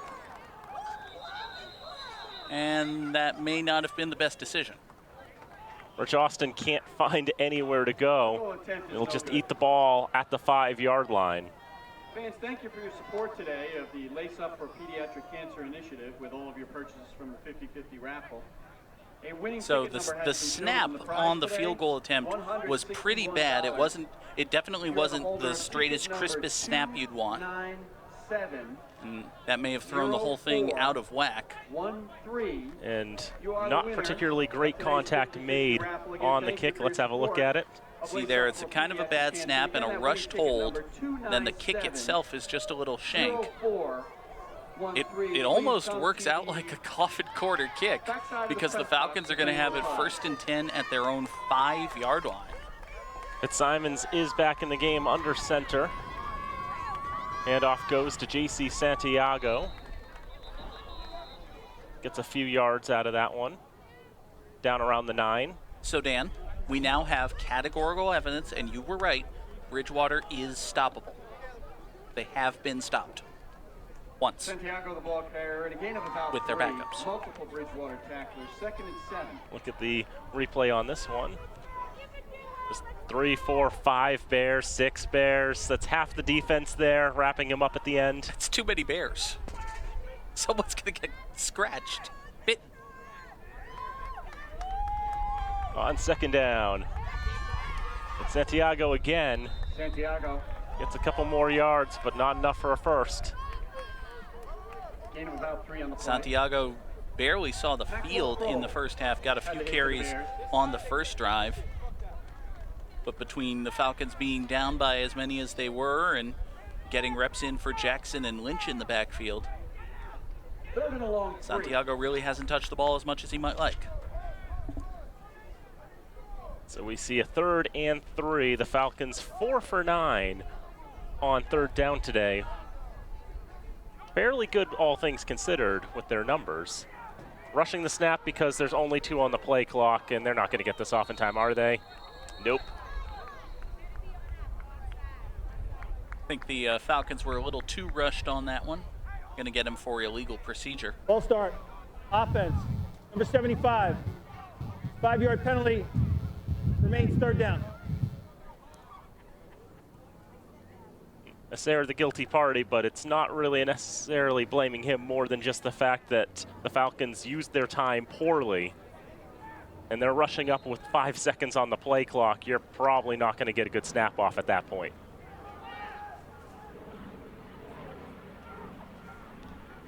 So the Falcons have to gain 8 yards here on 3rd down. Simons will sling it to the side. It is caught by Jesse Brown, but he slips as he pulls that one in. can't stay on his feet, and it's not going to be enough for a first. And about 6 on the play. I think it's less that Brown slipped as he made the catch and more that the pass required him to stop suddenly. You can see there, it's thrown pretty well behind him. Brown had to throw on the brakes just to reach back and make the catch. He had a step, had plenty of room. If the pass was delivered a little more accurately, probably would have been able to keep running and pick up the first down. But as it is, Joe Haskins will kick it away. Haskins with a nice boot. He'll take a bounce. Ashley's going to try fielding it. Bad choice. Not the best choice, no. Robert Jackson made the tackle. Joe Haskins continues to be the Falcons' greatest offensive weapon. Another solid punt out of Haskins. Can't ask for a coffin corner when you're punting from your own end zone, but I guess that's the best you can hope for. I mean, considering that the line of scrimmage was inside the 15, the fact that he got it into Bridgewater territory is an accomplishment. Bears will take over 1st and 10 at their own 42.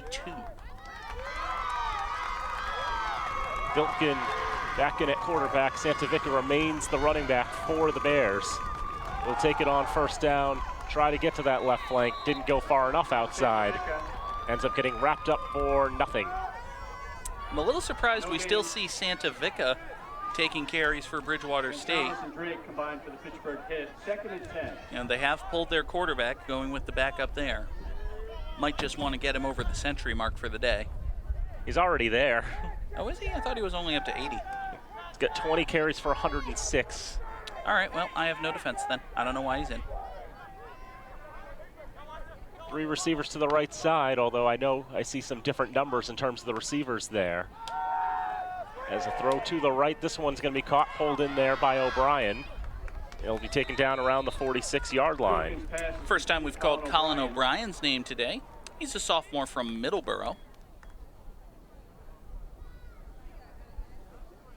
Have a look at it this time, looking to his left, then cuts to his right, and goes with the safe dump-off option when he has David Morales' hand in his face. You know what's weird, Dan? Yes? There's Northborough, there's Southborough, there's Westborough. Middleborough is nowhere near any of those. That is correct. Makes no sense. It's bad enough that Marlborough isn't named Eastborough, but Middleborough being nowhere near any of the other boroughs is shame on you, Massachusetts founders.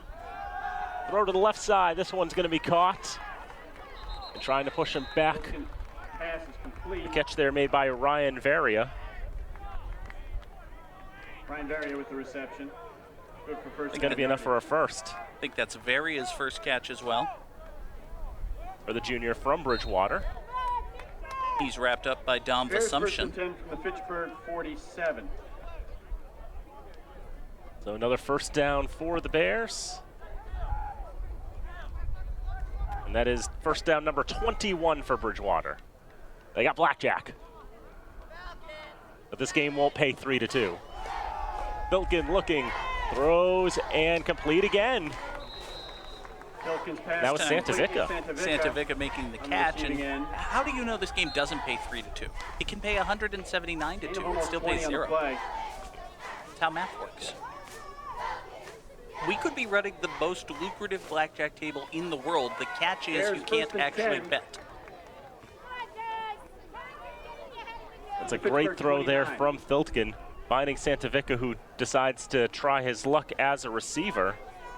It's his 3rd catch of the season and by far his longest. This time we get whistles before the snap. Offsides, defense, number 67. 5-yard penalty, first down. Connor Boland, the guilty party there. See if we can spot it here. Right there, he jumps and he actually does make contact. So that's the reason it wasn't a free play. You just blow the whistles and give Bridgewater 5 yards. Tell him to try it again. An NCAA play, making contact's what's going to kill the play on that infraction, as opposed to what we've seen in high school where just doing the action will kill it. Pushing forward again. Nick Santavica. Looking for more yards is Nick Santavica. Nice gain on the play, good for first down yardage. Lee Crawford and Evan Drake needed everything they could to take him down. Evan Drake had the hit for Fitchburg. And came up a bit slowly as well. Crawford, as you said, a bit slow to get up. He'll check out.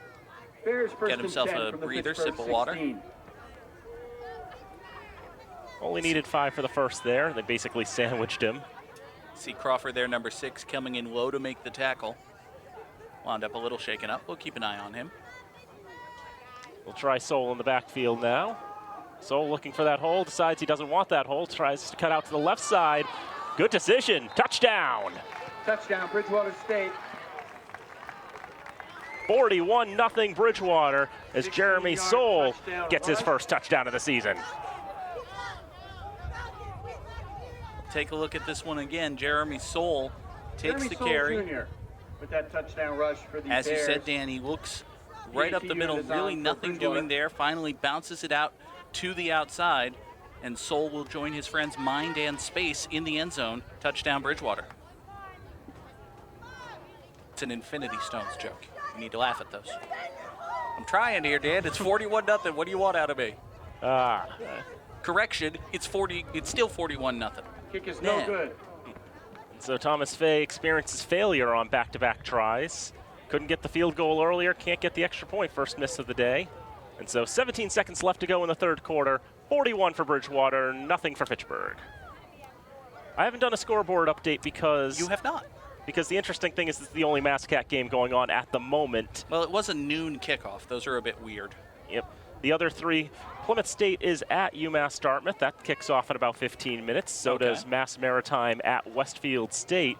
And WestCon, who vanquished this Bridgewater State team last week, is at Worcester for a 2:30 kickoff.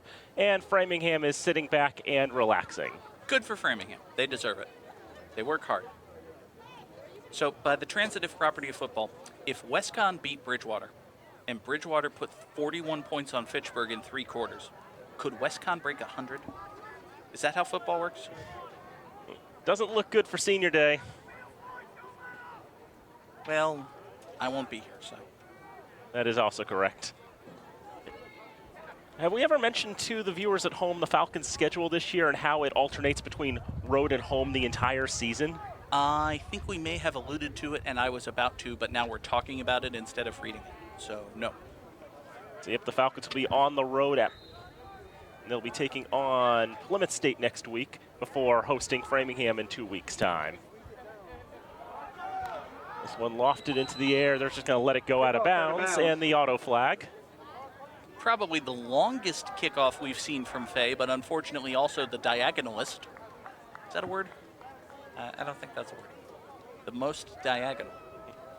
It's probably more proper, but at this point, when you're down 41-0, you stop caring so much about how English works. Are you implying that I might not be bringing my A game to this blowout? Kick out of bounds I on the kicking resemble that team. remark. The ball will be placed on the 35-yard line. First down. I know I'm not caring as much. It's fine. It's football. It's fun. We're live on FATV. We have 2 live microphones. There's nothing anyone can do to stop us, except mute the microphones. But they can't do that. They won't do it. I'm trying to enjoy the last 17 seconds I get of play-by-play. Until the next game you call, which incidentally will be in 2 weeks' time. Saturday, October the 13th. Falcons will be taking first on and 10 Framingham from their own State 35. right here at Elliott Field. So Fitzsimons again at quarterback for the Falcons. Hands off on first down, and nothing going there. I think that was Bubba Bubba Lynch Lynch, the ball again. carrier. It was. Came in No with gain. a burst of momentum, but unfortunately didn't get much more than that. Take a look at this last play of the That's third the end of quarter the here. third quarter. Had the hit for Just a wall of Bridgewater. defenders there. There was really nothing for him to do. And one more time, why don't we thank our football underwriters who help bring this and all of our telecasts on FATV possible. They include Grand Rental Station, 88 Massachusetts Avenue in Lunenburg, the Neshoba Valley Medical Center of Ayer, Massachusetts, Red Apple Farm, 455 Highland Ave in Phillipston, IC Credit Union, 300 Bemis Road in Fitchburg, North End Subaru, 757 Chase Road in Lunenburg, and Romano's Market, 138 Harvard Street, right here in Fitchburg. So, Dan, they scored fewer points in the third quarter. They did. Just the one touchdown. Didn't even get the extra point this time either. That's right. Fitchburg offense did little. Again, Bridgewater dominating the time of possession, 27 minutes to Fitchburg's 18. It's not great. And as we head into the fourth quarter, Fitchburg will have it second down and 10 at their own 35-yard line. Bubba Lynch remains in the backfield. Every time he's been on the field, he's gotten the ball. Hey, Bubba Lynch gets the ball. Handoff straight up the middle, bounces it out to the right side, and he is finally spun down. Good job there defensively. Looks like that was applying the hit for Bridgewater. Mark Wilson with the tackle. One of the captains for the Bears. Lynch does a pretty good job once he gets the ball. He's able to bounce it outside, pick up a few. It'll be, I believe it's about to be third down and 6. Box on the field still says second down, but that's wrong.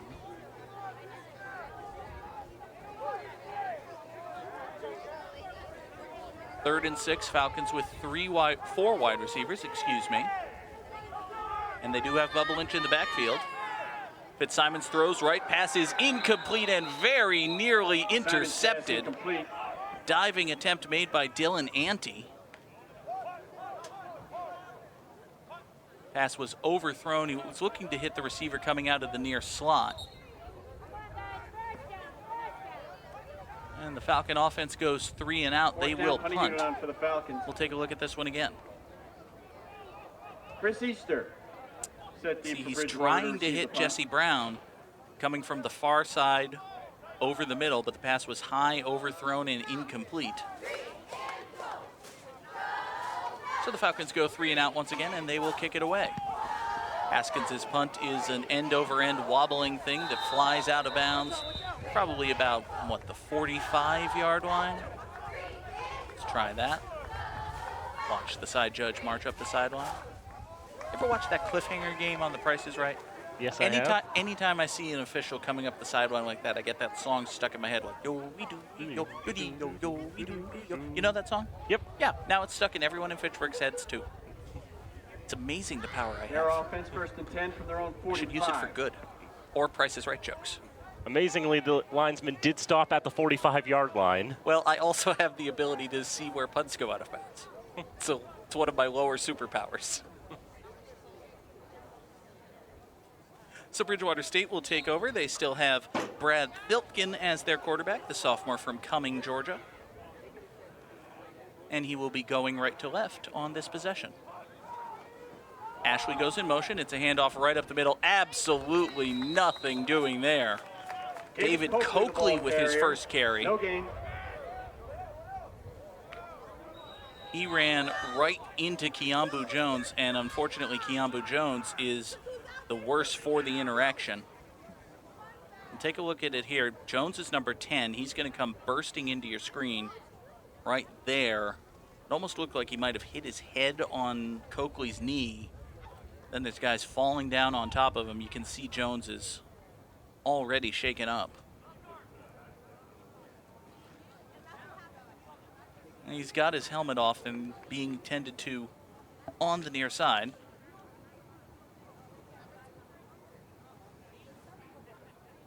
We do want to thank, once again, our volunteer crew, many of whom are actually working their second game in as many days. Our director, Dave Oster. Travis Falk is the Bubba Lynch of FATV, I suppose, the technical supervisor today. Jared Roberts handling the excellent replay work for us, and our camera crew, Josh Goggin, Kevin Sim, Matt Murdoka, and Matt Gendison. We give our thanks to them, as well as all of you watching at home. And thankfully, Keambu Jones is up, and he will be escorted off, mostly under his own power. God willing, that's his last football action of the day, but hopefully he's doing all right soon. And we'll turn our attention back to the matter of the game. Second down and 10 for Bridgewater. Coakley the carry to the near side this time. Cuts it upfield. Might get to midfield. They're going to mark him down at the 49-yard line. It's a gain of 4, and it will be third down.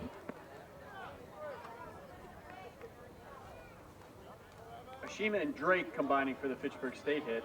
Good initial blocking there by Bridgewater. Coakley with a bit of a second effort. Might have gotten it. I think they were a little unkind to him with the spot. They spotted it right at the 49 instead of the nose touching midfield. But 1 yard in a 41-point game will be lost to the sands of time, unfortunately. 3rd and 6 for Bridgewater. They need the Falcon 45. Filtgen back to pass.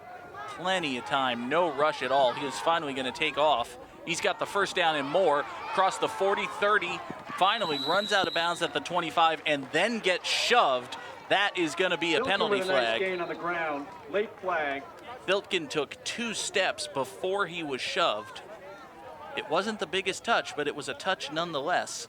And I think they're going to add an extra 10 yards to this run. After the play, dead ball, personal foul, late hit on the defense, number 9. Half the distance to the goal, automatic first down.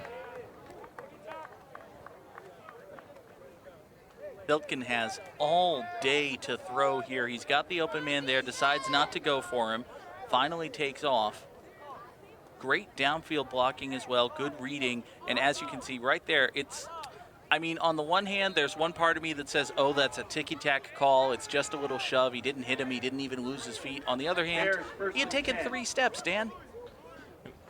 And really, it's like you let that one go away, you tell the players that you can get away with that, and then they'll just start doing it more, then it leads to more stuff.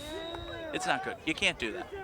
In the game that's already pretty lopsided as it is. Royale Richards. David Coakley gets the carry. This time Royale Richards comes on the blitz from the left side, and he delivers a Royale with cheese, making the hit after a gain of just a yard. I know we're talking pregame on that one. I'm so glad I got to make that call. 2nd down and 8 now for Bridgewater. Handoff up the middle across the 10-yard line. This is Kerwin Smith, the carry. Kerwin Smith, the ball carrier. We've probably seen the last of Nick Santavica. I have to imagine, not really a reason to keep him in the game. I mean, he wasn't going to have back-to-back 200-yard games. 22 for 114 for Santavica, though. He should be happy enough with just that. And he had a nice little catch there for 18 yards. A couple of touchdowns for him as well. Not anything to be displeased with. 3rd and 5 for Bridgewater. They can get a first down without getting a touchdown. Filtgen under pressure, rolls to his right. He's got to get rid of it. He does. Throws for the end zone. That pass is caught. Touchdown, Bridgewater. Maurice Ashley, his 3rd score of the game. In 3 weeks, Maurice Ashley had 3 catches. Today, he has 3 touchdowns. And Brad Filtgen, a perfect 8 of 8 through the air today. 10-yard touchdown reception. Filtgen is under pressure, immediately feeling the heat from his backside.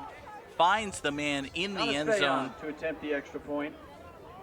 Really good awareness by Filtgen, feeling the pressure, rolling to his right, buying time, and then a well-thrown ball to Maurice Ashley.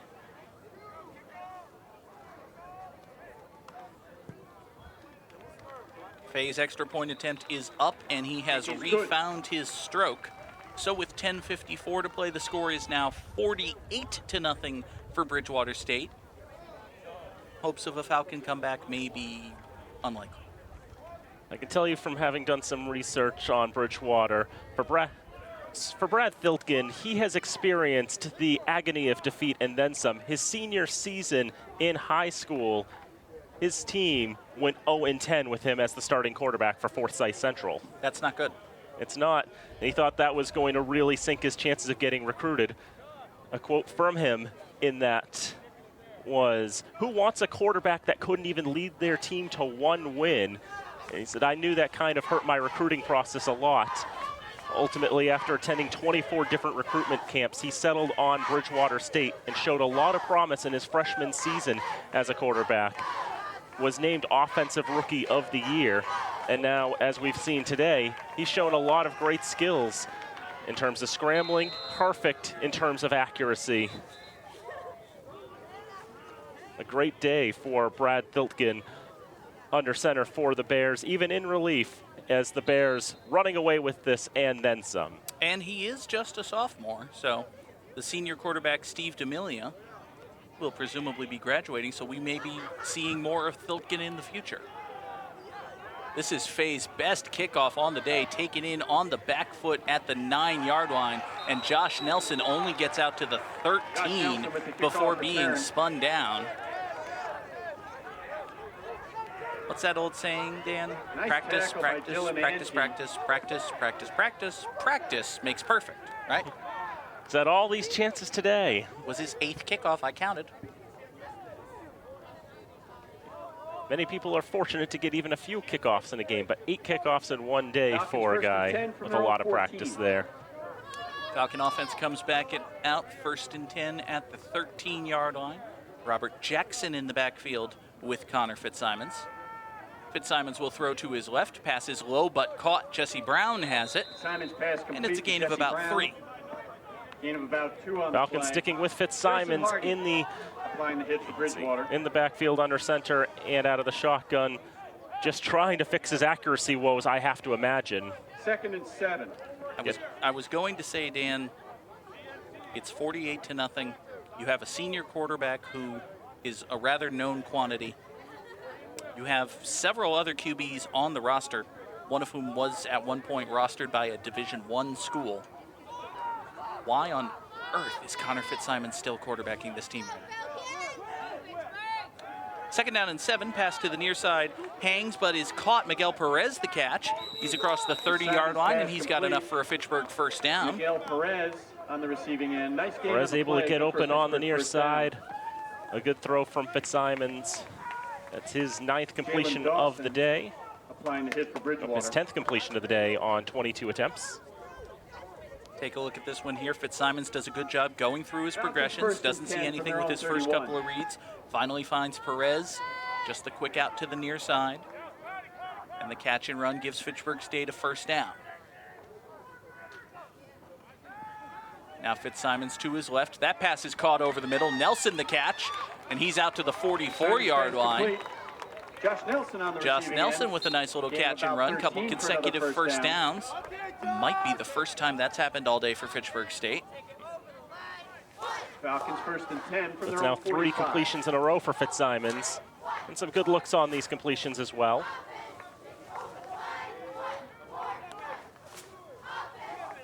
Falcon offense out to the 45-yard line now, 1st and 10.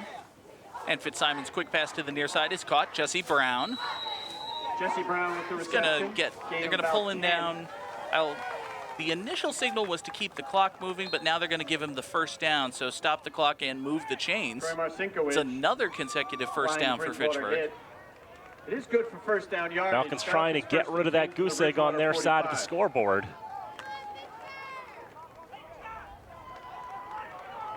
Fitzsimons leading the offense up to the line.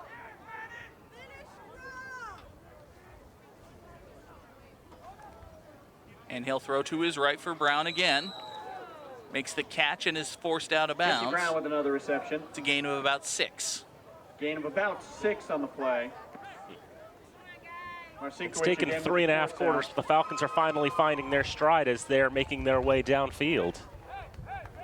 Connor Fitzsimons seems to be more comfortable running this, fast-paced, throwing, focused offense with, quick, accurate passes.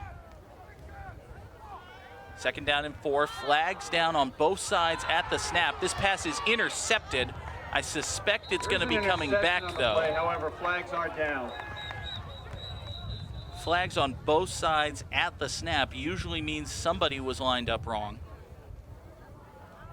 And if that was Bridgewater, it would have been a free play, and that is the call. So Prince Brown had a fumble recovery. He's not going to get credit for that interception there. Offsides, defense, number 55. 5-yard. Result of the penalty is a 1st down. Dan Cataldo, the guilty party. Take a look at it here. Cataldo's the right defensive end at the top of your screen, was lined up in the neutral zone. 34. Fitzsimons just took the shot downfield. Wound up being picked, but it didn't count, so who cares? 1st and 10 now. Fitzsimons will throw long to the left. Oquendo is wide open. incomplete. Just couldn't make the catch. Mizzy Gillo Oquendo had nobody around him. He was just trying to stretch his arms out as far as he could to just try to keep his hands on the football, but also stepping backwards, losing his balance. It was a tough ask. Now, Oquendo was basically backpedaling as he tried to make that catch. Maybe a bit of a different route from him. That wasn't a terribly thrown ball. But it does bring up 2nd down and 10. Fitzsimon's quick pass over the middle is caught. Joe Oquendo makes this catch. He's very close to the sticks, and they will give it to him. Stop the clock, move the chains. 1st down, Falcons. We saw it on the 2-minute drive 2 weeks ago. We're seeing it again here. Connor Fitzsimons really does perform well with this kind of up-tempo offense. Do remember a few years ago against Plymouth State, he had a game where I believe he only had about 3 incompletions, something like a 22 for 25 performance. And when you play at that tempo, when you play at that speed, timeout's going to be called here because the play clock was down to 1 second. Timeout, Fitchburg State, their first timeout. Fitzsimons signaled for someone to come in motion. Couldn't tell if it was Gillo Oquendo or Nelson, but he wanted somebody from the right side to come in motion to the left. Nobody did. Fitzsimons just kept signaling. Thought they were going to get the Falcons for a false start because you saw Gillo Oquendo kind of double took it. What, you want me to go? I don't want to go. Where am I going? Ultimately, Fitchburg State decided to call the timeout, their first of the half. Gives us a chance to thank a few more of our annual underwriters. They include Mart, Fitchburg State University, Minuteman Press, Sentinel and Enterprise, and Hub International. We thank them along with our football underwriters and everyone who helps make all of these FATV broadcasts possible.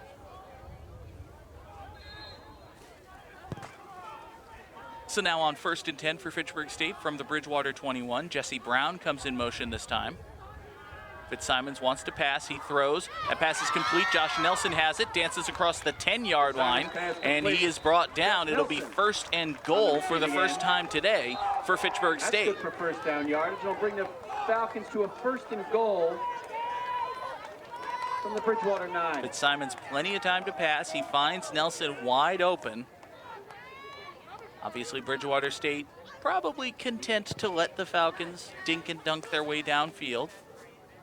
But also these, just looking at the throws themselves, Dan, they've been probably the crispest and most accurate passes Fitzsimons has had today. In a sense, there's not as much pressure when you are down by 48 points, but okay, there's that. If it does help him get a little more comfortable, though. 1st and goal at the 10. Fitzsimons designed roll to his left, throws left for the end zone, incomplete. Perez was all kinds of turned around looking for the football. The intended receiver. Might have been able to grab it if he had found it sooner. I don't think he would have. I think that ball landed about a couple of yards out of bounds. And Perez is only about 5'6". Well, those are not great factors. Would have been a very tough catch right there in the corner. But it falls incomplete. Bring up now 2nd down and goal from the 10.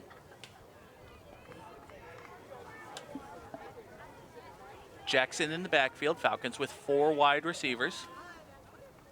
Fitzsimons quick pass, Jesse Brown in the end zone, bobbling and incomplete. Brown only had one hand free. The intended receiver. No flags down, however, so it'll now be 3rd down and goal. Trying to make the one-handed catch there, but Troy Marcinkovich, the one back there, the sophomore from Tingsboro, able to get in there and pressure Brown enough to the point that he wasn't able to complete the process. Now on 3rd down and goal, we get whistles and a flag. Just going to push the Bears sideline back. Sideline warning, Bridgewater State. This is their first warning. Getting a little too close there. They need the old, you know how Sean McVay has that get back coach? They need that guy. 3rd down and goal now. Fitzsimons looking left, throwing left. Pass is low and incomplete. Fitzsimons not happy with himself. He had the man there, just couldn't deliver the ball. Saw him jumping up and down with anger. 4th and goal. Considering where Nelson was, where he was trying to slide and make that catch, I don't think he would have gotten in for the touchdown. No, he wouldn't have. A better thrown ball. He catches that ball on the run. He might have walked in with it, but it was low and behind him. Nelson couldn't even make the catch. Falcons will go for it on 4th down because honestly, why not?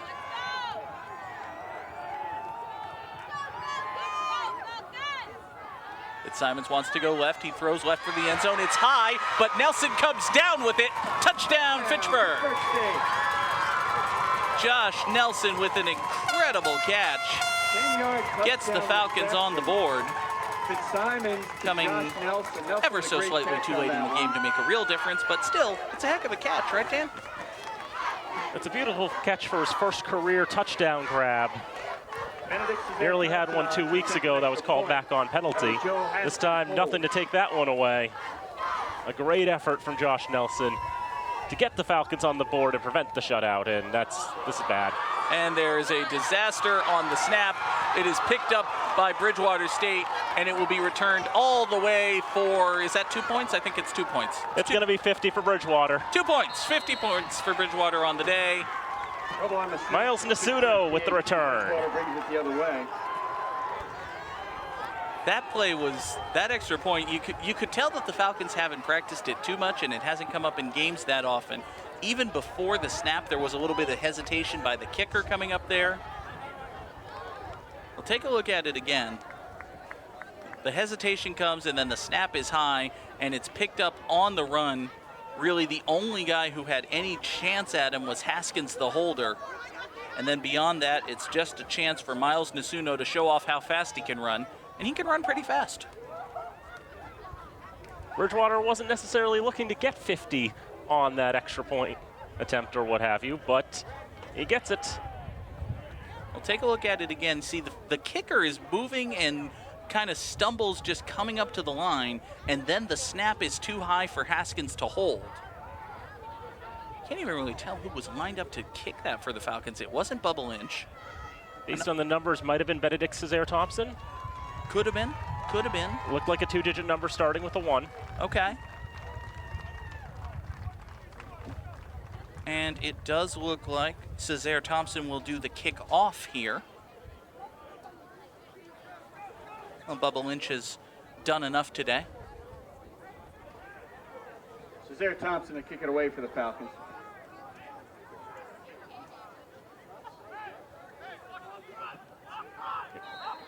They did confirm Cesaire-Thompson was the kicker on the extra point. And he'll have the kickoff here. After Bubba Lynch, offense, defense, special teams. He did everything today. Give him a breather and save him for Plymouth. Kick is taken in at the 16-yard line, brought back out to the 36. Call that a 20-yard return because I can do math. And it is Michael Nocera who made the return for Bridgewater State. He's a freshman from Cumberland, Rhode Island, and there's a penalty marker on the field.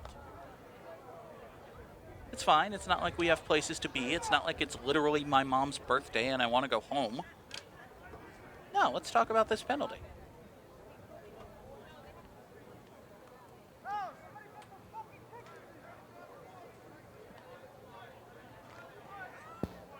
After the play, unsportsmanlike conduct on the kicking team, number 15. 15-yard penalty, first down. So Cesaire-Thompson, the kicker, is penalized for That is number unsportsmanlike 15's conduct. first unsportsmanlike conduct of the game. Take a look at it here. 15, he's the smallest guy on the field, and he's shoving down a Bridgewater player. You cannot do that. Doesn't matter that Ryan Varia is twice as big as you are. You cannot shove him. Cesaire-Thompson, 5'8", 170 from Wellesley. He's a sophomore. He was a big track standout in high school. Now the officials are disagreeing about the assessment of the penalty. I think they accidentally gave Bridgewater 3 or 4 more yards. So they'll go back to the spot of the foul, march it off again. Should wind up 1st and 10 Bears at about their own 48-yard line. Once again, we're just playing cliffhanger. Bears 1st and 10 from their own 48. For some reason, when I imagine cliffhanger, I keep imagining the top of the cliff being midfield. I can tell you both these times, Yodelee guy did not go over the top. He did not. Kerwin Smith the carry, and there is once again a new quarterback for the Bears. This is Kerwin James Smith, the ball carrier. Cahoon, freshman from Bourne, Massachusetts. Phil Montero had the hit. The third choice quarterback for Bridgewater last year Second and 6. was Brett Levanchi, but he ended up transferring to Plymouth and ended up becoming the Panthers starter, which was interestingly an interesting stat there. Second and 6 now for Bridgewater. Cahoon hands off again.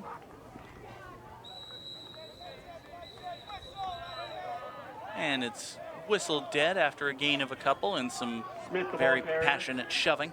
Gain of a couple. Once again, Kerwin Smith with the carry.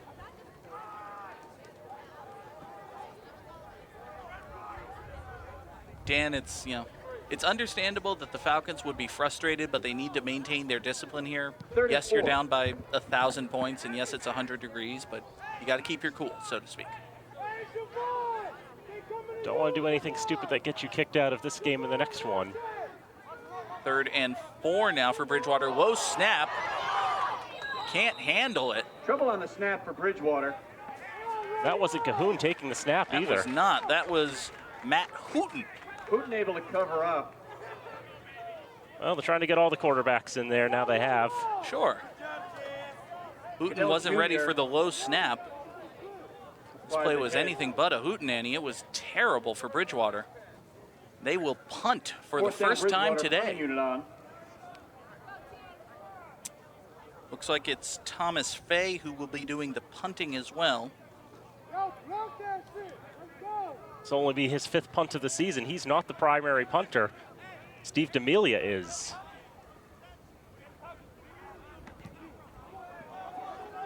Fay's punt wobbles out of bounds. Bounced at about the 26. It'll probably give him Punt out the of bounds. 27, let's say. The Falcons had Morikita back for that one. In last week's Falcon game, it was offense, Zach first and Garrison who 10. was the lead punt returner for the Around Falcons. 28. Young team, not exactly fighting for the top of the conference. You're going to try a whole lot of stuff and see what works. One thing the Falcons are not going to try is a new quarterback. Connor Fitzsimons comes back out with the offense. 3 minutes left in this one. Fitzsimons 16 for 32 on the day, 150 yards, a touchdown, and a pick. Quick pass to the near side, tips and is intercepted. Picked off on the deflection Intercepted. for Bridgewater State. It's Miles Nasuno with the pick. Miles Nasuno. Pass went right Heavy through the interception arms of for his Bridgewater. receiver. We'll take a look at it again. It's a tight spiral. It's a pretty catchable ball, actually. Yep. Maybe a little high for Perez, who's only 5'7", but he got his hands on it. Couldn't bring it down. Miles Nasuno was miles on the spot, I suppose. I mean, if Jesse Brown was the one trying to haul that one in, it would have been an easy catch. It was just a little high for Perez reaching up there. Nasuno, he gets the defensive 2. Now he's got a pick. He didn't even have any stats recorded coming to this game. First down handoff bursting through to the right side. David Coakley once the ball again. carrier. Matt Gain of 7 Hooten on the remains play. as the Javon quarterback Turner for with the hit Bridgewater the State. Falcons. I think Bridgewater at this point just content to keep it on the ground, kill some more time. 2nd and 4. As the quicker this game ends, the quicker they can get back to Bridgewater.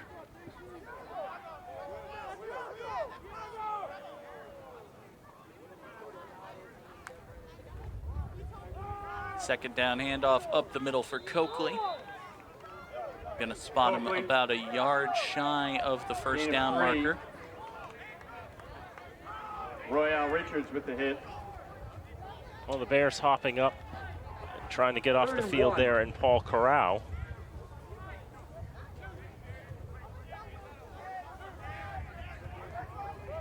Now 3rd down and 1. Bridgewater State can kneel out if they get a first down. And get the first down they do. across the 30 to the 29. Stop the clock, move the chains, and let's practice some kneel downs. Gain of 4. Assuming the Falcons aren't going to try to burn some timeouts, but frankly, that would be awful. I'm assuming they Eric and won't. Larson Santosanio had the hit for the Falcons. Kyle Larson-Santasanio getting the tackle there for the Falcons. Getting a loud cheer from the 3 remaining Falcon Bears fans first in and 10 attendance for the as well. Fitchburg 29. Bridgewater State still in their primary offense. Switched quarterbacks again. And a penalty flag here. Lorenzo Whole lot of Ball stuff carrier. There's a happening flag on that down. regard. It was Joangel Lorenzo who made the carry. A senior from Brockton. I told you we were going to be going deep into the programs here. My prepared stat sheet is useless here. You telling me you don't have stats for Joangel Lorenzo? Covering the top 4 running backs worked up until this moment. What about Justice Lane? Holding offense, number 69, 10-yard penalty from the previous spot. The clock will start on the snap.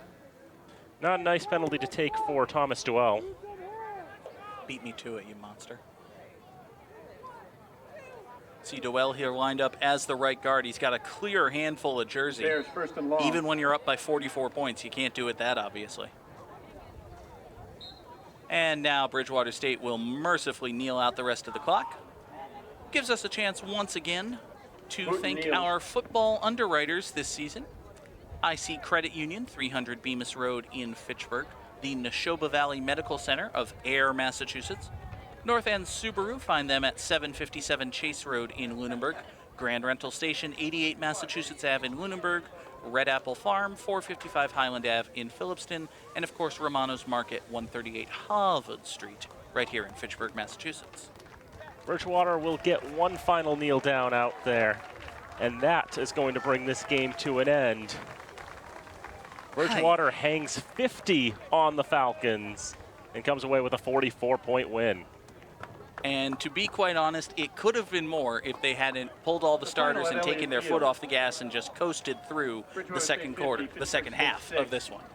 Pittsburgh I State mean, this University, wasn't thank quite you for your attendance hope today and your over support of defiance all 80 to Pittsburgh State 14 University bad, athletics. but No, These it was not that Falcons on the bad, road next but it was week. still bad. At Plymouth Station. that was an actual After score home, line, 2 by weeks the from way, today. from 2 weeks For the ago. noontime kickoff against the Rams. Well, in another 2 Framingham weeks' time, State. it'll be Again, another thank you for your doubleheader attendance weekend today. here on Please FATV. rise Friday, safely. October the 12th, the Red Raiders will host Algonquin. That's a 7 o'clock kickoff. And 2 weeks from today, we're back here at Elliott for another 12 noon kickoff. Framingham State comes to town. Is that game going to end 50-6? I hope not. One other observation, the last time Bridgewater won here at Elliott Field was 2013. And you know where I was for that game? Was that the game where you got bowled over? No, that was the Worcester game. But I was on the sidelines for that game. Okay. And a different perspective here for today's game to see Bridgewater come away with a big win. And for Fitchburg, just, I mean, the records look like 1-2 versus 0-3. Maybe you think Fitchburg's got a chance, but you know, Bridgewater, a couple of years ago, they were probably the best 2-8 team you're ever going to see. And this year, they're 0-3, equally as deceiving, absolutely dominant from start to finish. A great victory for the Bears to get their first win of 2019. A fantastic victory for the Bears, and a demoralizing defeat for the Falcons, but it is just one game. They will be back here at Elliott Field in 2 weeks' time, and we'll be here with you. For Dan Bolek and the entire FATV crew, I'm John Gugerty. Thank you so much for watching. We'll see you next time right here on FATV.